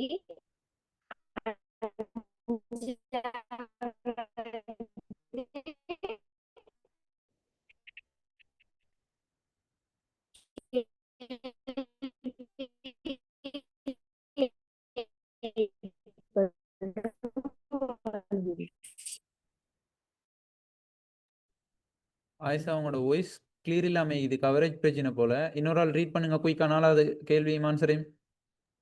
பின்வருவனவற்றுள் எது பொருளியல் நிரம்பல் வலையை வலப்புறம் நோக்கி நகர்த்துவதற்கு காரணமாகின்றது? ஃபர்ஸ்ட் ஒன், உற்பத்தி செலவில் ஏற்படும் ஓர் அதிகரிப்பு. செகண்ட், உற்பத்தி செலவில் ஏற்படும் ஒரு வீழ்ச்சி. தேர்ட், விலையில் ஏற்படும் ஒரு அதிகரிப்பு. ஃபோர்த், விலையில் ஏற்படும் ஒரு வீழ்ச்சி. ஃபிஃப்த், கேள்வியில் ஏற்படும் ஒரு வீழ்ச்சி. ரைட். இப்ப என்ன கேட்கிறான்னு சொன்னா, நிரம்பல் வலைய வலப்புறம் நகர்த்துறது. அப்ப நிரம்பல் வலைய வலப்புறம் நகர்றது அப்படின்னு சொன்னா நிரம்பல் அதிகரிப்பை காட்டுமா நிரம்பல் குறைவை காட்டுமா? அதிகரிப்பு. நிரம்பல் சரியா? நிரம்பல் அதிகரிப்பு. நிரம்பல் அதிகரிப்பு. இப்ப நிரம்பல் அதிகரிப்பு ஏற்பட்டாதான் என்ன நடக்கும்? நிரம்பல் வலை வலப்புறம் நோக்கி நகரும். அதுக்கு காரணத்தை தான் கேட்கிறோம். சரியா? இப்ப நாங்க வாரம் இது நிரம்பல் கோடுண்டா, நிரம்பல் கோடை வந்து வலப்புறம் நகர்த்துறதுக்கு என்ன காரணமா இருக்க போகுது? என்ன காரணமா இருக்க போகுது? இதான் கேள்வி. சரி, இப்ப நாங்க ஆன்சரை பார்க்க போறோம். இப்ப முதலாவது சொல்றான், உற்பத்தி செலவுல ஏற்படும் ஒரு அதிகரிப்பு. உற்பத்தி செலவுல அதிகரிப்பு ஒன்று ஏற்படுது. இப்ப நீங்க ஒரு உற்பத்தி ஒன்று செய்யறீங்க, உற்பத்தி செலவு அதிகரிச்சுன்னு சொன்னா நிறைய உற்பத்தியை செய்ய இயலுமா? நிறைய உற்பத்தி செய்ய இயலுமா? ஏன்னா செலவு அதிகரிக்குதே. செலவு அதிகமாகிச்சுன்னு சொன்னா எங்கட உற்பத்தியின் அளவு குறையுமா இல்லையா? குறையும். என்ன செலவு அதிகமாகிக்குது. நாங்க ஆரம்பத்துல உற்பத்தி செஞ்ச மாதிரி எங்களுக்கு உற்பத்தி செய்யலாது, செலவு அதிகமாகிக்குது. அப்ப உற்பத்தியை வந்து என்ன செய்ய போகுதுன்னு சொன்னா குறைக்க போகுது. அப்ப உற்பத்தியை குறைச்சிச்சு அப்படின்னு சொன்னா என்ன நடக்கும்? நிரம்பல் குறைவடையும். நிரம்பல் குறைவடைஞ்சிச்சுன்னு சொன்னா நிரம்பல் கோடு என்ன நடக்க போகுது? வலப்புறமா இடப்புறமா? இடப்புறம் நோக்கி நகரும். இடப்புறம் நோக்கி நகரும் அப்படின்றத நீங்க என்ன செய்யணும்? கிளீனா சொல்லிடும். ரைட். அடுத்த ஆன்சருக்குள்ள வரும். உற்பத்தி செலவுல ஏற்படுற ஒரு வீழ்ச்சி. உற்பத்தி செலவுல ஏற்படுற ஒரு வீழ்ச்சி அப்படின்றது வந்து சொல்லுங்க பாப்போம். நிரம்பல் வலைய வலப்புறம் நோக்கி நகர்த்துமா? அதிகரிப்பு வந்து இடப்புறம்னு சொன்ன உடனே உங்களுக்கு வீழ்ச்சி இல்ல. வந்து வலப்புறம்னு சொல்லி போட்டு சிம்பிளா உங்களுக்கு விளங்கிக்கும். சோ 2வது ஆன்சர் தான் வரும் அப்படின்றதையும் நீங்க என்ன செய்வீங்க, கன்ஃபார்ம் பண்ணிப்பீங்க. கன்ஃபார்ம் பண்ணிடணும். அதுக்கு மேலேயும் உங்களுக்கு எக்ஸ்பிளைன் பண்றதுக்கு போகப்படாது. அந்த அளவுக்கு நீங்க என்ன செய்யப்படாது, வீக்கா ஈக்கப்படாது. சரி, ஏன்னா கடைசி டைம். கிளியரா? அப்ப 2வது ஆன்சர் எப்படி வந்துச்சுன்னு விளங்கிச்சா? ஓ சரி. அப்ப நீங்க வந்து இப்ப உதாரணமா உங்களுக்கு ஒரு சான்ஸ் ஒண்ணு தாரேன். சரியா? அந்த நல்ல சான்ஸ் ஒண்ணு தாரேன். இப்ப நீங்க ஒரு டீச்சரோ அல்லது சேரோ அப்படி வச்சுக்கொள்ளுங்களேன். இப்ப நீங்க ஒரு புள்ளைகளுக்கு, ஒரு ஸ்டூடண்ட்ஸுக்கு வந்து விளக்கப்படுத்த போறீங்க இந்த ஆன்சரை. ஏன் வந்து நிரம்பல் வளைய வலப்புறம் நோக்கி நகர்த்துது? இந்த நகர்த்துறதுக்கு இந்த உற்பத்தி செலவுல ஏற்படும் ஒரு வீழ்ச்சி ஏன் நிரம்பல் வளைய வலப்புறம் நகர்த்துது? அப்படின்னு ஒரு கேள்வி ஒன்றை ஸ்டூடண்ட்ஸ் வந்து உங்கள்ட்ட கேட்குறாங்க. அதுக்கு விளக்கம் சொல்ல போறீங்க. சொல்லுங்க பாப்போம் யார் சரி? சார் அது விலை இல்லாத காரணம் சார். விலை ஜக்கி, உங்களோட வாய்ஸ் கிளியர் இல்ல. சார் விலை தவிர்ந்த காரணி உற்பத்தி செலவு வந்து எப்படி விளங்கல? உங்களோட கேள்வி சரியா விளங்குது இல்ல? கவரேஜ் இல்லையாங்க சார். கவரேஜ் இஷ்யூ வரைக்கும் சார் நீங்க. Okay sir. நான் கேட்ட கேள்விக்கு ஆன்சர் பண்ணுங்க பாப்போம். சார் உற்பத்தி செலவு சொல்றது வந்துட்டு விலை தவிர்ந்த ஏனைய காரணம் என்ன சார்? அதால வந்துட்டு கோடு வந்துட்டு இடப்புறம்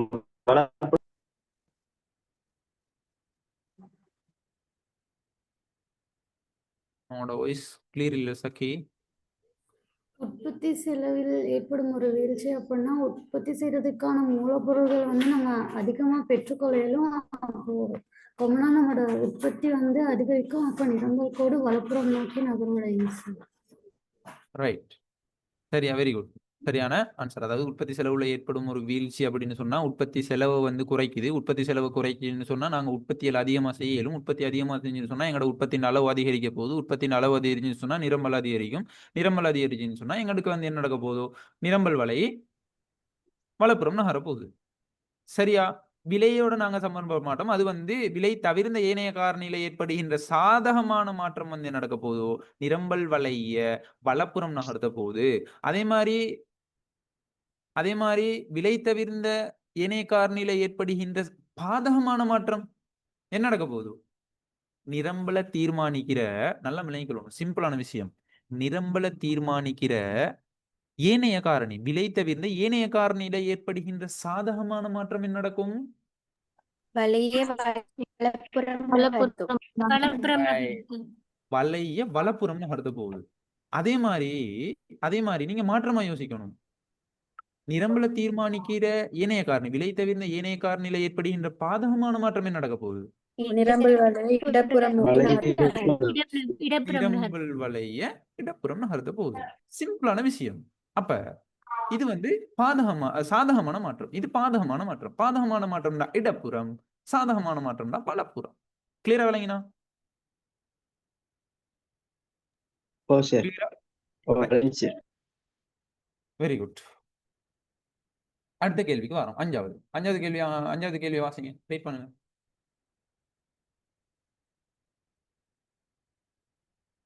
சந்தையில் முட்டைக்கான நிரம்பல் சமன்பாடு QS = 400 சக 8P என்பதிலிருந்து QS = 400 சக 10P என மாற்றமடைவதற்கு காரணமாக இருக்கக்கூடியது. முதலாவது, முட்டைக்கான சந்தை விலையில் ஏற்பட்ட ஒரு வீழ்ச்சி. இரண்டாவது, வீட்டுத்துறையினரின் வருமானத்தில் ஏற்பட்ட அதிகரிப்பு. 3, முட்டை உற்பத்தியாளர்களுக்கு மானிய கொடுப்பனவு வழங்கப்படல். 4வது, கோழிக்கான தீனியின் விலையில் ஏற்பட்ட அதிகரிப்பு. 5, முட்டைக்கான சந்தை விலையில் ஏற்பட்ட அதிகரிப்பு. என்ன கேள்வி கேட்கிறான்? சந்தையில முட்டைக்கான நிரம்பல் சமன்பாடு என்ன நடக்குது? QS = 400 சக 8P இலிருந்து QS = 400 சக 10P என்ன மாற்றம் அடைவதற்கு காரணம். அப்ப நீங்க வந்து சிம்பிளா நீங்க என்ன செய்யப்படாது அப்படின்னு சொன்னா தடமாறி டீக்கப்படாது. நான் உங்களுக்கு சொன்னேனா இல்லையா? நிரம்பல் கோடு வரைகிற ஒரு மெத்தட் சொன்னேனா இல்லையா? ஓ சார். ரைட். இப்ப பாருங்க சிம்பிளா நாங்க என்ன செய்ய போறோம்? விலையச்சு, தொகையச்சு, நிரம்பல் கோடு வந்து இங்கனைக்கு மைனஸ் இல்ல பிளஸ்ல வந்துக்குது. பிளஸ்ல வந்துச்சுன்னு சொன்னா பிளஸ்ன்னு போட மாட்டோம். இதெல்லாம் நீங்க மெட்ஸ்ல ஓ லெவல் மெட்ஸ்ல நீங்க படிச்சிப்பீங்க. அதுக்கு தான் சொல்றது எக்கனாமிக்ஸ், அதாவது ஏ லெவலுக்கு வார டைம்ல மெட்ஸ்ல வந்து நல்ல ரிசல்ட்ஸ் ஒன்று ஈக்கணும். ஏன்னு சொல்றது இதெல்லாம் விளங்கினா தான் ஏ லெவல் படிக்க இயலும். விளங்கிச்சா சொல்றது? இதெல்லாம் நாங்க இந்த சிம்பிளான ஆரம்பத்துல எல்லாம் பேசிக் எல்லாம் தெரியாம நாங்க ஏ லெவலுக்குள்ள வரப்படாது. ஏ லெவலுக்கு நீங்க குவாலிஃபைட் ஆகல அப்படின்னு ஓ லெவல் ரிசல்ட்ஸை வச்சு ஏன் ஒப்பிடுறான் அப்படின்னு சொன்னா இதுகளை நீங்க செஞ்சு கொள்றது கஷ்டமா போகும். இப்ப விளங்கிச்சா உங்களுக்கு சொல்றது? ஏன் ஓ லெவல் பாஸ் பண்ணா தான் ஏ லெவல் செய்யலும் அப்படின்றத இந்த உதாரணத்தின் மூலமாவே நீங்க விளங்கி கொள்ள இயலும். விளங்கிச்சா இல்லையா? விளங்கிச்சு.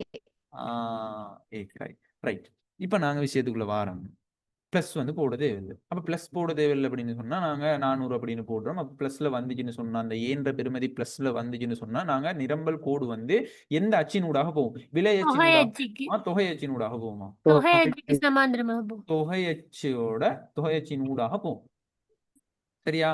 ரைட். இப்ப நாங்க தொகை அச்சில இருந்து போவோம். இப்ப நாங்க என்ன செய்ய போறோம்? ரைட். இப்ப இந்த தொகையை நாங்க கண்டுபிடிக்கணும் அப்படின்னு சொன்னா இந்த எப்படி இப்ப கண்டுபிடிக்கிறது? இந்த தொகையை நாங்க எப்படி போடுறோம்? சொல்லுங்க பாப்போம்.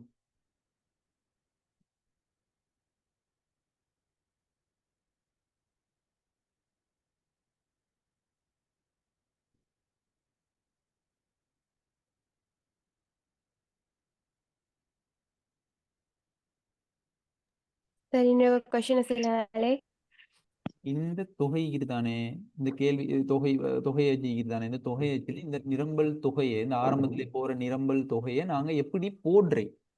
விலை பூஜ்ஜியமா இருக்கிறப்ப நிர்மல். விலை பூஜ்ஜியமாயிருக்கும். விலை பூஜ்ஜியமாகிற டைம்ல நிரம்பல் தானே. அப்ப அந்த நிரம்பல் தொகையை நாங்க எப்படி கண்டுபிடிக்கிறேன்?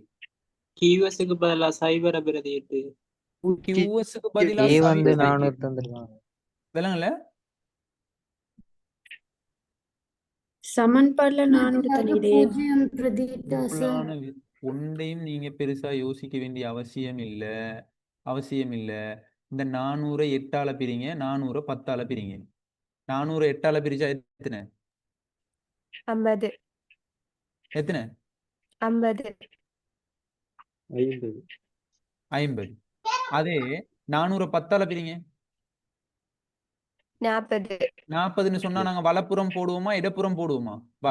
இடப்புறம் போடுவோமா வலப்புறம் போடுவோமா? 50 குறைய தானே 40. அப்ப நாங்க எப்படி போடுவோம்? வலப்புறம் நகர் போதா இடப்புறம் நகர் போதா நிரம்பல் கோடு? இடப்புறம்.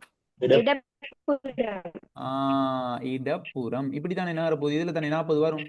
ஓவா இல்லையா? ஓவா இல்லையா?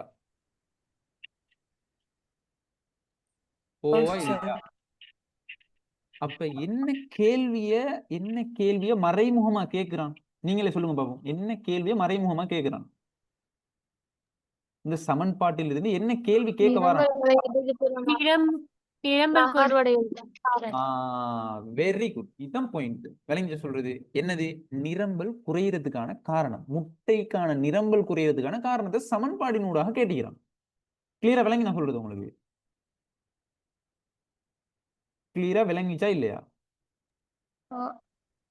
கேள்வியை இப்படிதான் அண்டர்ஸ்டாண்ட் பண்ணணும். இந்த கேள்வி வந்து என்ன செய்யணும்? அண்டர்ஸ்டாண்ட் பண்ற முறை உண்டு. இது அப்ப நிரம்பல் குறையறதுக்கான, முட்டைக்கான நிரம்பல் குறையறதுக்கான காரணத்தை கேட்டுக்கிறான்.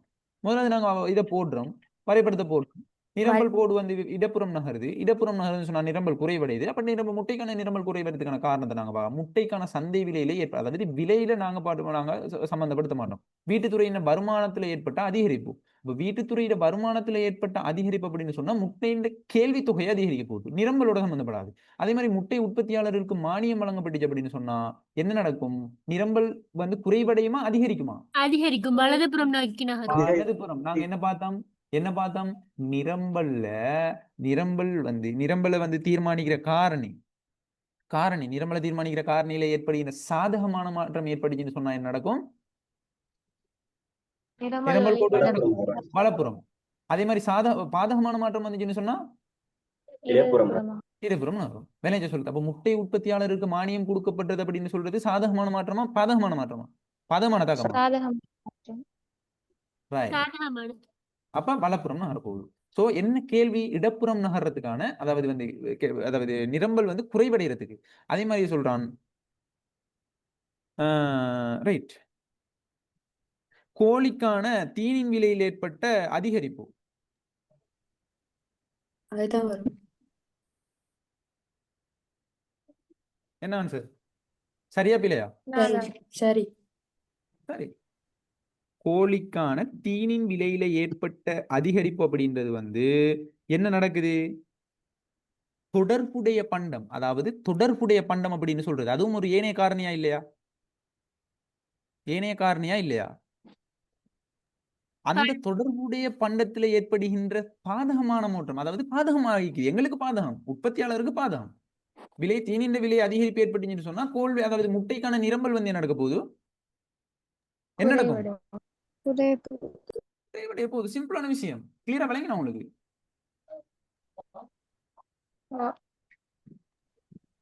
இது கிளியரா விளங்கினா? ஆயிஷா, அஸ்கி, அபிஷேக், அம்ரத், அஸ்வினி, அஸ்கர், திலு நல்லா தெளிவா விளங்கிக் கொள்ளணும். சும்மா பச்சை புள்ள மாதிரி இருக்கப்படாது. 4வது ஆன்சர் தான் இது வரும். இதுல வந்து சீம்ல கொடுத்தது வந்து 3வது ஆன்சர் கொடுத்தா அது வந்து பிழை. சரி, 4வது ஆன்சர் தான் சரியான ஆன்சரா வரும். ரைட். 6வது கேள்வி வாசிங்க.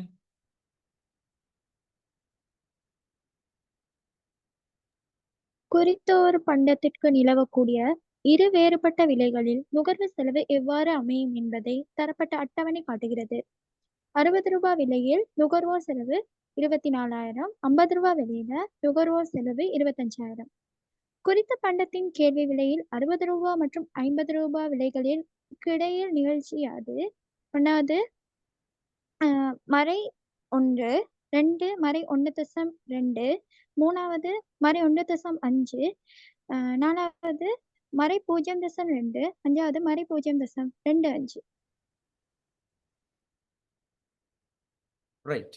இப்ப என்ன கேள்வி? நாம சிம்பிளா விளங்கிக் கொள்ளணும். என்ன கேள்வி கேட்கிறான்? நெகிழ்ச்சி விலைகளுக்கு இடையிலான கேள்வி நெகிழ்ச்சி கேட்கிறான். இப்ப நுகர்வு செலவையும் தந்துகிறான், விலையையும் தந்துகிறான். ரைட். 60, 50 விலைகளுக்கு இடையில வந்து நெகிழ்ச்சி ஆகுதுன்னு கேட்கிறான். ரைட். இப்ப நுகர்வு செலவு தந்தான் அப்படின்னு சொன்னா இதை நாங்க அந்த நுகர்வு செலவை உற்பத்தியாளரோட வருமானம் அப்படின்னு சொல்லிடுமா இல்லாதா? ஏழுமா இல்லாதா? ஏழு. உற்பத்தியாளரோட வருமானம்னு சொல்லலாம். நுகர்வோனுக்கு செலவு ஒன்று ஏற்பட்டுச்சுன்னு சொன்னா அதை நாங்க உற்பத்தியாளரோட வருமானம் தான் சொல்றது. ரைட். உற்பத்தியாளருக்கு வருமானம் தானே அது. ரைட். இப்ப உற்பத்தியாளரோட வருமானம்னாலும் நுகர்வோன் செலவுனாலுமே ஒரே கருத்தை தான் குறித்து நிக்க போகுதுங்க நீங்க. ரைட். இப்ப நீங்க சொல்லுங்க பாப்போம். விலையையும் கேள்வி தொகையையும் பெருக்க வாரது தானே நாங்க நுகர்வு செலவு அல்லது உற்பத்தியாளரோட வருமானம் அப்படின்னு பார்த்தோம். ஓவா இல்லையா? ஓ. அப்ப நீங்க சொல்லுங்க பாப்போம். நுகர்வு செலவை விலையால பிரிக்க வாரது கியூடிய கண்டுபிடிக்கலுமா இல்லதா? அதாவது நுகர்வு செலவை விலையால பிரிச்சா கியூடிய கண்டுபிடிக்கலுமா இல்லதா? கண்டுபிடிச்சேலும். ஏழும். அப்ப 24,000 60ஆல பிரிங்க. எதுல வரும்? 400. அப்ப விலை 60ஆக இருக்கிற டைம்ல கேள்வி தொகை எவ்வளோ? 400. அதே மாதிரி 25,000 50ஆல பிரிங்க. 500. எத்தனை? 500. அப்ப விலை 50 ஆகிக்கிற டைம்ல கேள்வி தொகை எத்தனை? 500. அப்ப விலை குறைவடைகிற டைம்ல கேள்வி தொகை அதிகரிக்குதா இல்லையா? அதிகரிக்குது. அப்ப அப்படின்னு சொன்னா நாங்க அதுக்கு என்ன பேர் சொல்லுவோம்? கேள்வி கேள்வி விதி. ரைட். இப்ப விஷயத்துக்குள்ள வா. இப்ப நாங்க கியூடிய கண்டுபிடிச்சிட்டோமா இல்லையா? ரைட். இப்ப குறித்த பண்டத்தின் கேள்வி விலை 60 மற்றும் 60 ரூபாய் மற்றும் 50 ரூபாய் விலைகளுக்கு இடையில நெகிழ்ச்சியாதுன்னு கேட்கிறான். அப்ப 60 ரூபாய் மற்றும் 50 ரூபாய் விலைக்கு இடையில நெகிழ்ச்சியாதுன்னு கேட்டா நாங்க என்ன சமன்பாடு போடுவோம்? வில் நெகிழ்ச்சி சமன்பாடு. புள்ளி நெகிழ்ச்சியை நாங்க இதுல போடுறது இல்லை. அப்ப டிரெக்டா அவன் 60, 50க்கு இடையில நெகிழ்ச்சியாதுன்னு கேட்டுட்டான். அப்ப நாங்க என்ன செய்ய போறோம்? வில் நெகிழ்ச்சியை வந்து கண்டுபிடிக்க போறோம். அப்ப வில் நெகிழ்ச்சிக்கான சமன்பாடு என்ன? PED சமன் டெல்டா P தர P1 சக P2 P1 சக P2 over Q1 சக Q2 இன் கீழ் 1 Q1 சக Q2 ரைட். இப்ப டெல்டா QD எத்தனைங்க நீங்க? டெல்டா QD எத்தனை? 100 வர 100. டெல்டா P மைனஸ் 10 10 மைனஸ் 10 10 தர P1 60 P2 50 50 Q1 400 400 Q2 500 500. Very good. இப்போ நீங்க என்ன செய்ய போறீங்க? 100ன் கீழே 10 10 தர 60 40 கூட்டினா 110 40 500 400 500 கூட்டினா 900 900. இப்போ நீங்க சுருக்கம் பார்ப்போம். என்ன ஆன்சர் வரும்?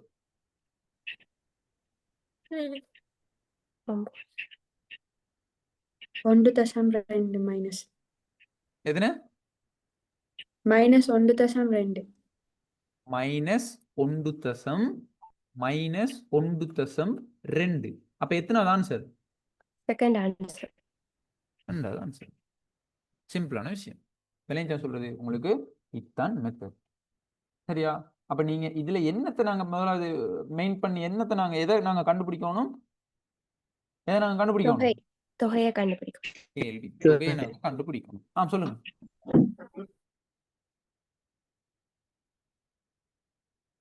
சரி ரைட். அடுத்தது 7வது கேள்வி வாசிங்க. 7வது கேள்வியை வாசிங்க. போட்டி சந்தை ஒன்றில் விநியோகிக்கப்படுகின்ற பண்டம் ஒன்றிற்கான சந்தையின் கேள்வி நிரம்பல் சமன்பாடுகள் வருமாறு.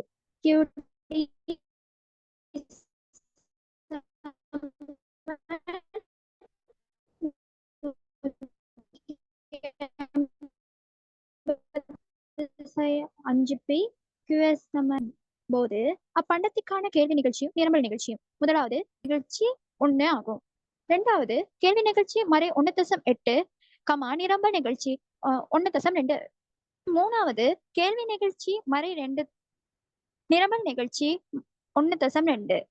4வது கேள்வி நிகழ்ச்சி மறை 2 நிரம்பல் நிகழ்ச்சி 1.5. கேள்வி நிகழ்ச்சி மறை 5 நிரம்பல் நிகழ்ச்சி 2. ரைட். இப்ப என்ன கேட்கிறான்னு சொன்னா போட்டி சந்தை ஒன்றில் விநியோகிக்கப்படும் பண்டம் ஒன்றின் சந்தை கேள்வி நிரம்பல் சமன்பாடுகளை தந்திக்கிறான். அப்ப தந்துட்டு சொல்றான் சமநிலையில ஏற்படும் போது அப்பண்டத்தின் கேள்வி நிகழ்ச்சியும் நிரம்பல் நிகழ்ச்சி. இது மாதிரி ஒரு கேள்வி ஒன்றும் இதுக்கு முந்தையும் பார்த்தோம். அப்ப என்ன செய்யணும்? கேள்வி சமன்பாட்டையும் நிரம்பல் சமன்பாட்டையும் சமப்படுத்தணும். சரியா? இந்த கேள்வி பார்த்தோம் தான் ஆரம்பத்துல. எத்தனாவது கேள்வியா பார்த்திருந்தோம்? 2வது. 2வது கேள்வி. ஏனா அதே சமன்பாடு தானே? அதுவே தான்.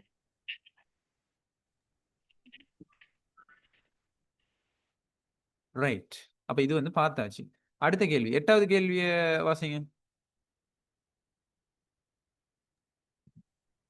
இழிவு பண்டம் கிஃபன் பண்டத்துடன் தொடர்புடைய சரியான கூற்றை தெரிவு செய்க. முதலாவது, இரு பண்டங்களினதும் விலைக்கும் கேள்வி தொகைக்கும் இடையே எதிரான தொடர்பு காணப்படும். 2வது, இரு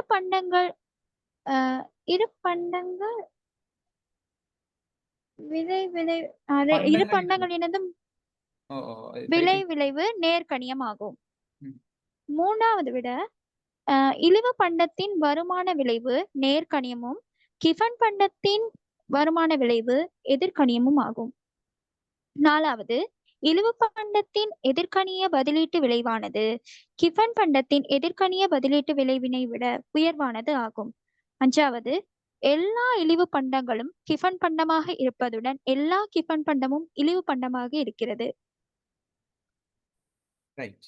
இப்ப இதுல நிறைய விஷயங்களை நீங்க விளங்கி கொள்ள வேண்டி இந்த மாதிரி கேள்விகள் உங்களை குழப்பறதுக்காக இருப்பான். நீங்க என்ன செய்யப்படாது? குழம்பிடப்படாது. விளங்கி சொல்றது இழிவு பண்டம் கிஃபன் பண்டம் ஒரு அட்டவணை ஒன்று டேபிள் ஒன்று என்னன்னு சொன்னாங்கன்னா சாதாரண பண்டம் இழிவு பண்டம் கிஃபன் பண்டம். இப்ப கிஃபன் பண்டம் அப்படின்னு சொன்னா என்னன்னு சொல்லுங்க பாப்போம். கிஃபன் பண்டம்னா என்ன? விலை அதிகரிக்க கொள்ள அதுக்கான கேள்வியும் அதிகரிக்கும்.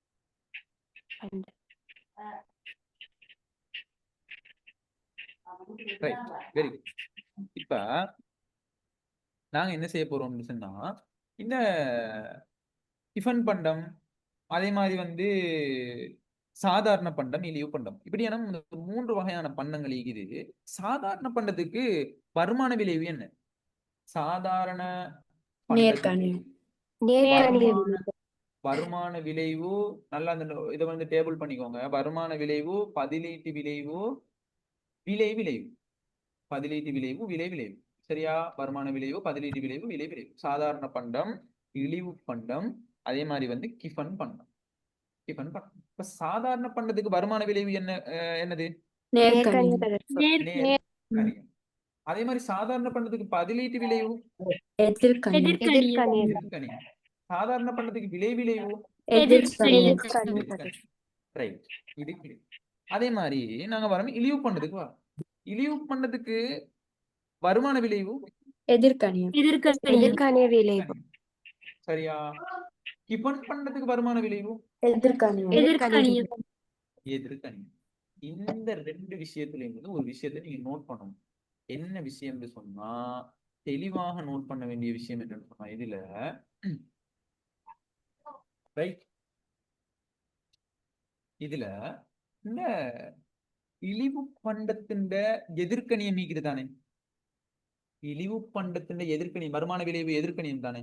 இந்த வருமான விளைவுண்ட எதிர்கணியத்தை விட கிஃபன் பண்டத்துக்கு இருக்கிற வருமான விளைவுண்ட எதிர்கணியம் பெரியதாக காணப்படும். விளைஞ்சா உங்களுக்கு சொல்றது நல்லா விளையங்களும். இந்த அடிப்படையில தான் என்ன செய்ய போறான்னு சொன்னா MCQ பிள்ளைகள் மெயினா உங்கள்ட்ட வினாவ போறான். விளைஞ்சா உங்களுக்கு சொல்றது வருமான விளைவு இழிவு பண்டத்தில் இருக்கிற வருமான விளைவை விட கிஃபன் பண்டத்தில் இருக்கிற வருமான விளைவுண்ட எதிர்கணியம் எப்படி இருக்க போகுது? பெரியதாக காணப்பட போகுது. அதே மாதிரி நாங்க வாரம் இழிவு பண்டத்துல பதிலீட்டு விளைவு எப்படி? எதிர்கணியம். எதிர்கணியம் டிஃபன் பண்டத்துல பதிலீட்டு விளைவு எதிர்கணியம். எதிர்கணியம். இப்ப இதுக்கு வந்து மாற்றமா பார்க்க போறோம் என்னன்னு சொன்னா நல்லா விளைவிக்கணும். இந்த இழிவு பண்டத்துல இருக்கிற பதிலீட்டு விளைவு வந்து கிஃபன் பண்டத்துல இருக்கிற பதிலீட்டு விளைவை விட எதிர்கணிய விளைவை விட அதிகமாயிக்கும். இழிவு பண்டத்துல என்ன செய்ய போதும்? அதிகமாயிக்கும். அதான் நாங்க பெரிய மைனஸ் போட்டிக்கிறேன் விளைஞ்ச அவங்க சொல்றது. இந்த 2 டொபிக்கையும் வச்சு என்ன செய்யறான்னு சொன்னா நிறைய MCQ கேள்வி நிறைய முதல் பேப்பர்ல வந்து பாஸ் பேப்பர்லயும் கேட்கப்பட்டிருக்குது. சார் சவுண்ட் கொஞ்சம் கூட்டலுங்க சார். கிளியரா விளங்கினா? இப்ப கிளியரா சவுண்டா கேக்குதா? சரியா? நல்லா விளங்கிக் கொள்ளணும். இது மெயினான பாயிண்ட் பிள்ளைகள். சம்டைம் ஃபைனல் பேப்பர்ல கேட்டு விட்டுருவான், நிறைய முதல் பேப்பர்லயும் கேட்டுக்கிறான். நல்லா விளங்கிக் கொள்ளணும். என்ன கேஸ்ன்னு சொன்னா இழிவு பண்டத்திலே இருக்கிற வருமான விளைவுண்ட எதிர்கணியத்தை விட கிஃபன் பண்டத்திலே இருக்கிற வருமான விளைவு எதிர்கணியம் பெரியதாக காணப்படும். அதே மாதிரி இழிவு பண்டத்திலே இருக்கிற பதிலீட்டு விளைவு அதாவது பதிலீட்டு விளைவு வந்து கிஃபன் பண்டத்திலே இருக்கிற பதிலீட்டு விளைவு எதிர்கணியத்தை விட பெரியதாக காணப்படும். இழிவு பண்டத்துல பதிலீட்டு விளைவு எதிர்கணியம் பெருசு. அதே மாதிரி வந்து என்னது கிஃபன் பண்டத்துல வருமான விளைவு எதிர்கணியம் பெருசு. நோட் பண்ணிக்கோங்க.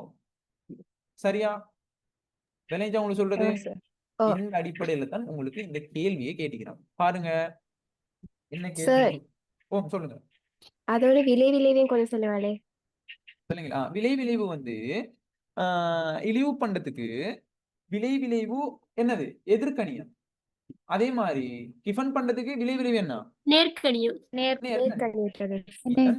இதுதான் முழுமையான டேபிள். சிம்பிளா உங்களுக்கு விளைவுக்குள்ளும் இது வந்து தேரி ரீதியா உள்வாங்கிக் கொள்றது வந்து நாங்க உள்வாங்க போனோம் அப்படின்னு சொன்னா எங்களுக்கு எப்படியும் ஒரு அரவர் சரி தேவை.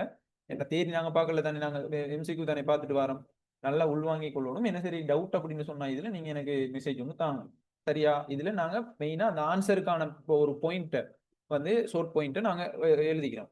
சரி, ஏன் எதிர்கணியம் வருது, ஏன் நேர்கணியம் வருது, இது வந்து ஏன் இதை விட பெரிதான எதிர்கணியம் வருது, இப்படியான விஷயங்கள் எல்லாம் வந்து நான் தேரியில வந்து அவ்வளவு விஷயமும் விளக்கப்படுத்திக்கிறேன். ரைட். இப்ப நாங்க ஆன்சருக்குள்ள வருவோம். விலைக்கும் கேள்வி தொகைக்கும் இடையே எதிரான தொடர்பு காணப்படும் அப்படின்ட்டு இல்ல. இரு பண்டங்களின் விளைவு இரு பண்டங்களிலிருந்தும் விளைவு வந்து நேர்க்கணியமா? விளைவு நேர்க்கணியமா? இல்ல. இல்ல. இழிவு பண்டத்துல எதிர்க்கணியம், கிஃபன் பண்டத்துல நேர்கணியம். நேர்க்கணியம். இது பிள்ளை. இழிவு பண்டத்தின வருமான விளைவு நேர்க்கணியம், கிஃபன் பண்டத்தின வருமான விளைவு எதிர்க்கணியமா? சரியா பிள்ளையா? நேர்கணியம் வராது. இல்ல. அதே மாதிரி இழிவு பண்டத்தின எதிர்க்கணிய பதிலீட்டு விளைவானது, இழிவு பண்டத்தின் எதிர்க்கணிய பதிலீட்டு விளைவானது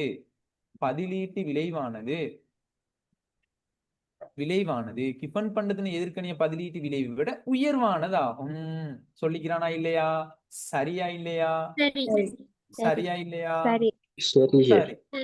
இதுதான் பாயிண்ட். இதத்தான் நீங்க என்ன செய்யணும்? தெளிவா நோட் பண்ணி கொள்ளணும். விளங்கிச்சா இல்லையா இந்த கேள்வி?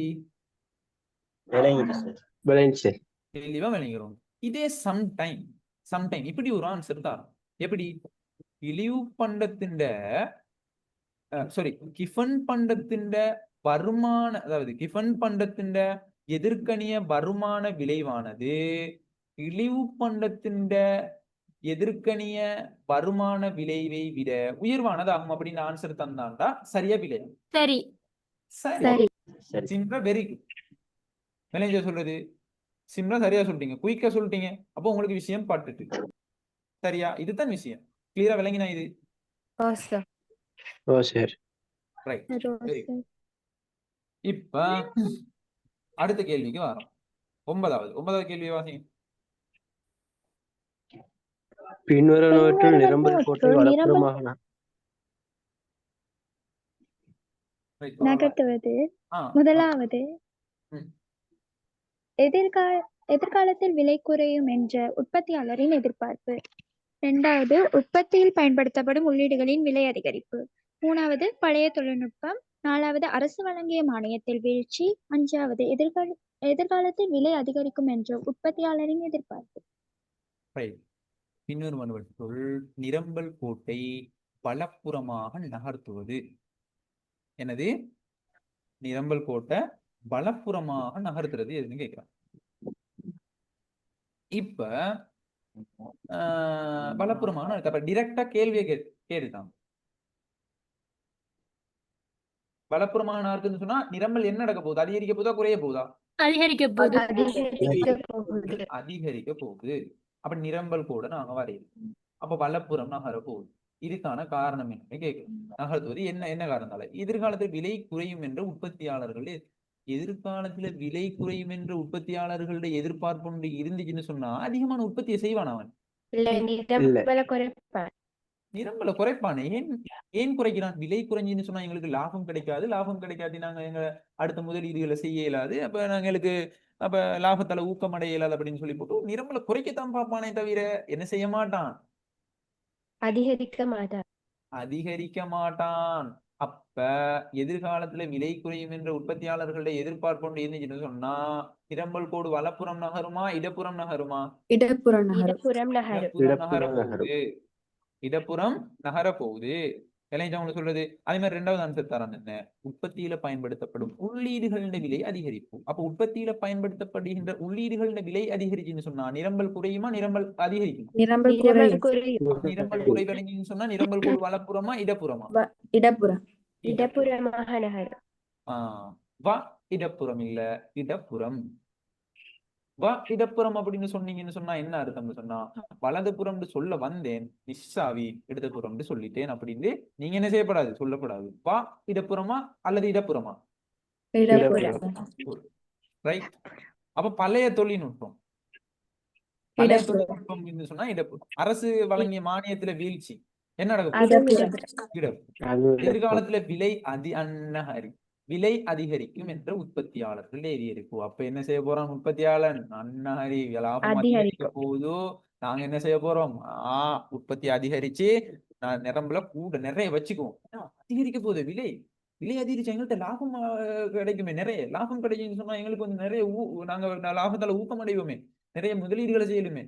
விளைஞ்ச சொல்றது. அப்ப இப்படியாக வந்து என்ன செய்வான்னு சொன்னா விலை அதிகரிக்கிறான்டா அந்த நிரம்பலை வந்து அதிகரிப்பான். அப்ப நிரம்பல் அதிகரிக்கிறதுக்கு வந்து என்ன நடக்கும்னு சொன்னா நிரம்பல் கோடு வலப்புறம் நகர போகுது. சரி, கிளியரா விளங்கினா இது?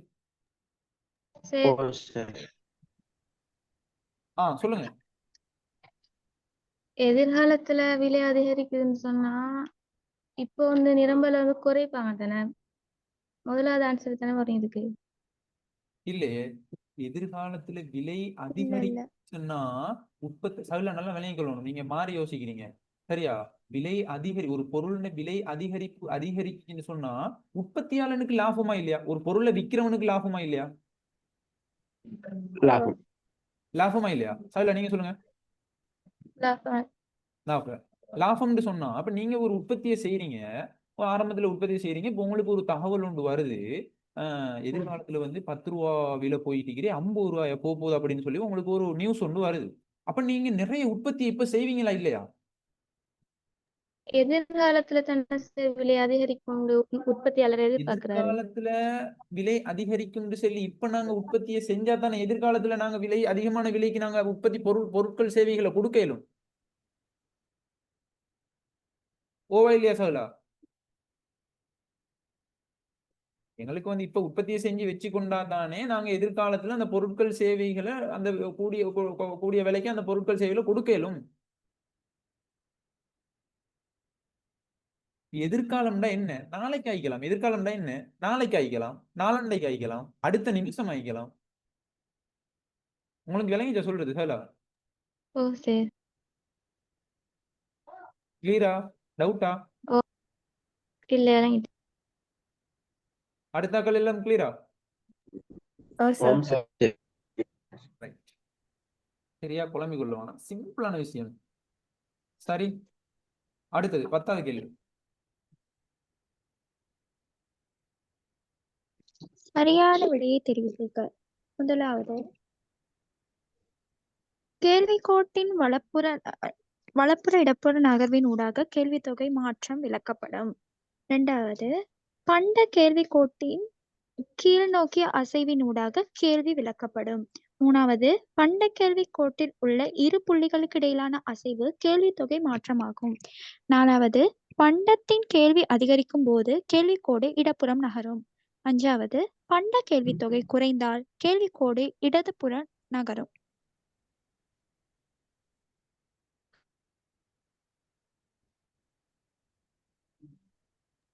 ரைட். சரியான விடையை வந்து தெரிவு செய்யுது. தெரிவு செய்வோமா? தெரிவு செய்யத்தான் வேணும் கட்டாயம். அப்ப தெரிவு செய்யறா முதலாவது என்ன செய்யணும்? எங்களோட மெயின் செட்டை சரியா வச்சுக்கொள்ளணும். அங்க இங்க யோசிக்கப்படாது, தேவையில்லாததுல மண்டையில போட்டு கொள்ளப்படாது. அங்கிட்டு வந்து விளையாண்டு என்ன சரி மேசையில வச்சு தின்ட்டு தூங்கிட்டு பெட்ல படுத்துக்கிட்டு அது எல்லாத்தையும் வந்து அப்படி செஞ்சீங்கன்னு சொன்னா சரியான விடையை என்ன செய்யலாது? தெரிவு செய்ய இயலுமா இயலாதா? இயலாது. சும்மா கிளாஸ் வாரேன், ஜூம் கிளாஸ் நான் 3000 ரூபாய் பேமெண்ட் பண்ணிக்கிறேன், ஜூம் கிளாஸ் என்ன வீட்டுல சேர்த்து விட்டிக்கிறாங்க, நாங்க படிக்கிறேன், A level படிக்கிறேன் அப்படின்னு சொல்லி போட்டு பெட்ல படுத்துக்கிட்டு சாஞ்சிட்டு தலைவாணியில சாஞ்சிட்டு ரைட்டா முதலாவது ஆன்சர் சரியா வரும் சார், ஏன் வந்து சார் வர்ற அப்படி இப்படின்னு சொல்லி போட்டு சும்மா ஏனோ தானே சின்ன புள்ளதனமா ஈக்கப்படாது. விளைஞ்சா உங்களுக்கு சொல்றது எப்படி ஈக்கணும்? A level பிள்ளைகள் அப்படின்னு சொன்னா சும்மா நல்ல ஒரு மோட்டிவேட்டோட நல்ல ஒரு டைம் டேபிள் ஒன்று செட் பண்ணி நல்ல ஒரு படிக்கிறதுக்கான ஒரு சூழல் ஒன்று உருவாக்கி அதுல வந்து ஒரு உங்களுக்கான அந்த புக்கெல்லாம் வச்சு அதுல நோட் பண்றதுக்கான அந்த பெரிய பெரிய தாள் ஒன்று எடுப்பாங்க. இப்படி நீட்ட தாள் ஒன்று வரும் சரியா? கடையில போய் கேட்டா வந்து அந்த கிலோ கணக்குல அதெல்லாம் செட் பண்ணி அதுல ஷோர்ட் நோட்ஸ் எழுதுறது இப்படி இப்படி அப்படி நிறைய பிளான்களை செய்யணும். நீங்க இந்த அளவுக்கு நீங்க ஒரு தியாகம் ஒன்று செய்யணுமோ அந்த அளவுக்கு நீங்க உப்பரியுமா உங்களோட பிளான்களை உங்களோட டைமை வந்து நிறைய டைமை வந்து நீங்க என்ன செய்யணும்? படிப்புக்காகவே செலவிடணும். அப்படி செலவிட்டு நிறைய மெனக்கட்டிங்கன்னு சொன்னா அதுல என்ன செய்யுங்க? கஷ்டப்பட்டீங்க அப்படின்னு சொன்னா உங்களுக்கான அந்த பிரதிபலனை நீங்க கடைசி அந்த ரிசல்ட்ஸ்ல கண்டுகொள்வீங்க. கண்டுகொள்ளுவோமா அப்ப எல்லாரும் சேர்ந்து? Okay sir. ரைட். கண்டுகொள்ள போறீங்களா இல்லாட்டி நெத்திர கொள்ள போறீங்களா? படிக்க போறோம் சார். சரியா?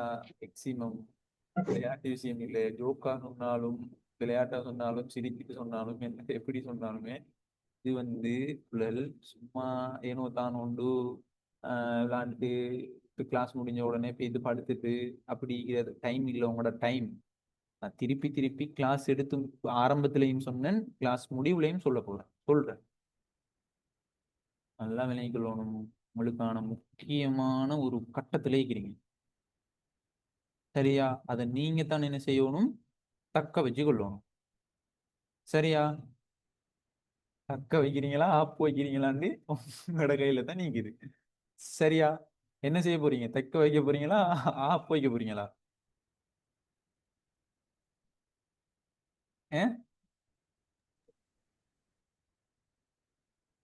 தக்க வச்சு போய் Right. சரியா ரெடியா வைக்கணும். இன்னும் 3 மாசம் தான் நிக்குது. கிளாஸ் முடியும் காட்டியும் நான் உங்களுக்கு எத்தனை நாள் எத்தனை மாசம் அப்படின்னு சொல்லிக்கிட்டே இருப்பேன். நீங்க அதுக்கேற்ற மாதிரி ரெடியாகிட்டே இருக்கணும். ஒவ்வொரு நாளும் உங்களோட படிப்புண்ட வீதத்தை படிப்பு உதாரணமா இன்னைக்கு நீங்க ஒரு 10 ஹவர் படிப்பீங்க. 10 ஹவர் எல்லாம் நீங்க இங்க படிக்க மனசை தொட்டு சொல்லுங்க பாப்போம். நீங்க 10 ஹவர் படிப்பீங்க அப்படின்னு சொல்லுங்க பாக்க. யாரு சரி மனசு மேக்ஸிமம் 8 hours சார். எனக்கு தான் தெரியுமே. விளைஞ்ச சொல்றது 10 ஹவர்லாம் நீங்க 4 hour படிக்கிறது கஷ்டமாக்கி சார். விலங்கல 4 hour படிக்கிறது கஷ்டமாக்கி சார். கஷ்டமாயி அதுதான் ஓப்பனா விஷயத்தை சொல்லணும். அதுதான் நம்மளுக்கு பிடிக்கும். என்னன்னு சொன்னா விஷயத்தை நீங்க 10 ஹவரோ 4 ஹவரோ 1 ஹவரோ படிக்கதான் விஷயம்ன்றது ஓப்பனா சொன்னா அப்ப அடுத்த கட்டத்தை நாங்க நோக்கி நகரலாம். பயந்துகிட்டு விளைஞ்ச சொல்றது என்னமோ நினைச்சிருவாங்களோ இந்த கதையெல்லாம் இந்த கதைக்கெல்லாம் இடமே இல்லை. சரியா? விஷயத்த சொல்லணும். அப்ப அடுத்த கட்டம் நகரத்துக்கான பிளானை பண்ணணும். பிளானை பண்ணிட்டு அதுக்கப்புறம் நல்ல ரிசல்ட்ஸுக்கு உப்பரியுமா டாகோட வச்சு அடிக்கிறோம், இறங்குறோம், கலக்குறோம், ரிசல்ட்ஸை தட்டி தூக்குறோம். ரெடியா? தூக்குவோமா? Ready sir. ஓ சார். சரி சரியா? அப்ப என்ன கேட்கிறான்? சரியான விடையை தெரிவு செய்யலாம். சரியான விடையை தெரிவு செய்யலுமா இல்லாத இதுல கேள்வி கோட்டுண்ட வலப்புறம் இடப்புறம். கேள்வி கோட்டுண்ட வலப்புறம் இதுதான் என்ன? வலம். இதுதான் என்ன? இடம். சரியா? வலப்புறம் இடப்புறம் நகர்வினூடாக கேள்வி தொகை மாற்ற வீதம் விளக்கப்படுமா? சரியா பிழையா? இல்ல. பிழை. அப்ப எது சரி? கேள்வி தொகை மாற்ற வீதம் எப்படி கேள்வி விளக்கப்படும்? மாற்ற விளக்கப்படும். Very good அஸ்கி. கேள்வி மாற்றம் தான் விளக்கப்படும். வலப்புறம் அதாவது கேள்வி அதிகரிச்சுன்னு சொன்னா என்ன நடக்கும்? வலி வலப்புறம் நகரும். வலப்புறம். குறைவடைஞ்சிச்சுன்னு சொன்னா என்ன நடக்கும்? இடப்புறம் நகரும். இடப்புறம் நகரும். அப்ப கேள்வி கோட்டின் வலப்புற இடப்புற நகர்வு கேள்வி தொகை மாற்ற விளக்கப்படுமா கேள்வி மாற்றம் விளக்கப்படுமா? கேள்வி மாற்றத்தில் விளக்கும். அப்ப இந்த தொகைன்னு வந்தது பிழை. அப்ப எங்கட ஊர்ல சொல்லுவாங்க பச்சை பிள்ளைன்னு சொல்லுவாங்க. அப்ப உங்களோட ஊர்ல எப்படி சொல்லுவாங்க? பழுத்த பிள்ளைன்னு சொல்லி விட்டுறப்படை. 2வது கேள்வி ஆன்சருக்கு வருவோம். பண்ட கேள்வி கோட்டின் கீழ் நோக்கி அசைவினூடாக கேள்வி விளக்கப்படுமா? சரியா பிழையா? பிழை. பிழை. கேள்வி விதி தான் விளக்கப்படும். அதே மாதிரி பண்ட கேள்வி கோட்டில் உள்ள இரு புள்ளிகளுக்கு இடையிலான அசைவு கேள்வி தொகை மாற்றமா? ஓவா இல்லையா? ஓ. அப்ப எத்தனாவது ஆன்சர்? Third answer. 3வது ஆன்சர் தான் சரியான விடை. பண்ட கேள்வி கோட்டில் உள்ள இரு புள்ளிகளுக்கு இடையிலான அசைவு கேள்வி தொகை மாற்றம். அதாவது இப்படி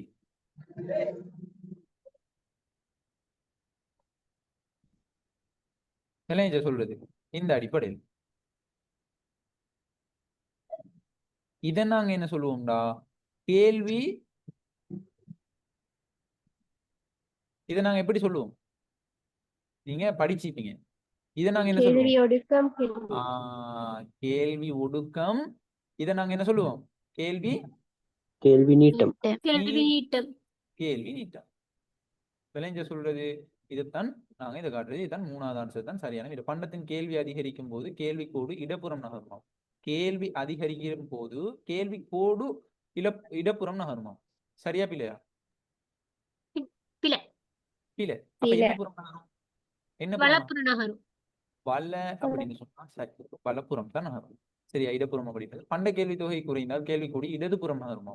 குறைந்தால் கேள்வி தொகை குறைந்தால் கேள்வி கோடு இடதுபுறம் நகருமா? கேள்வி தொகைக்கு குறைவடைகிறது அப்படின்றது பிழை. கேள்வின்னு வந்தா சரி. ஓ இல்லையா? ஓ. சோ எத்தனை ஆன்சர்? 3வது. சரியா? கிளியரா விளங்கினா?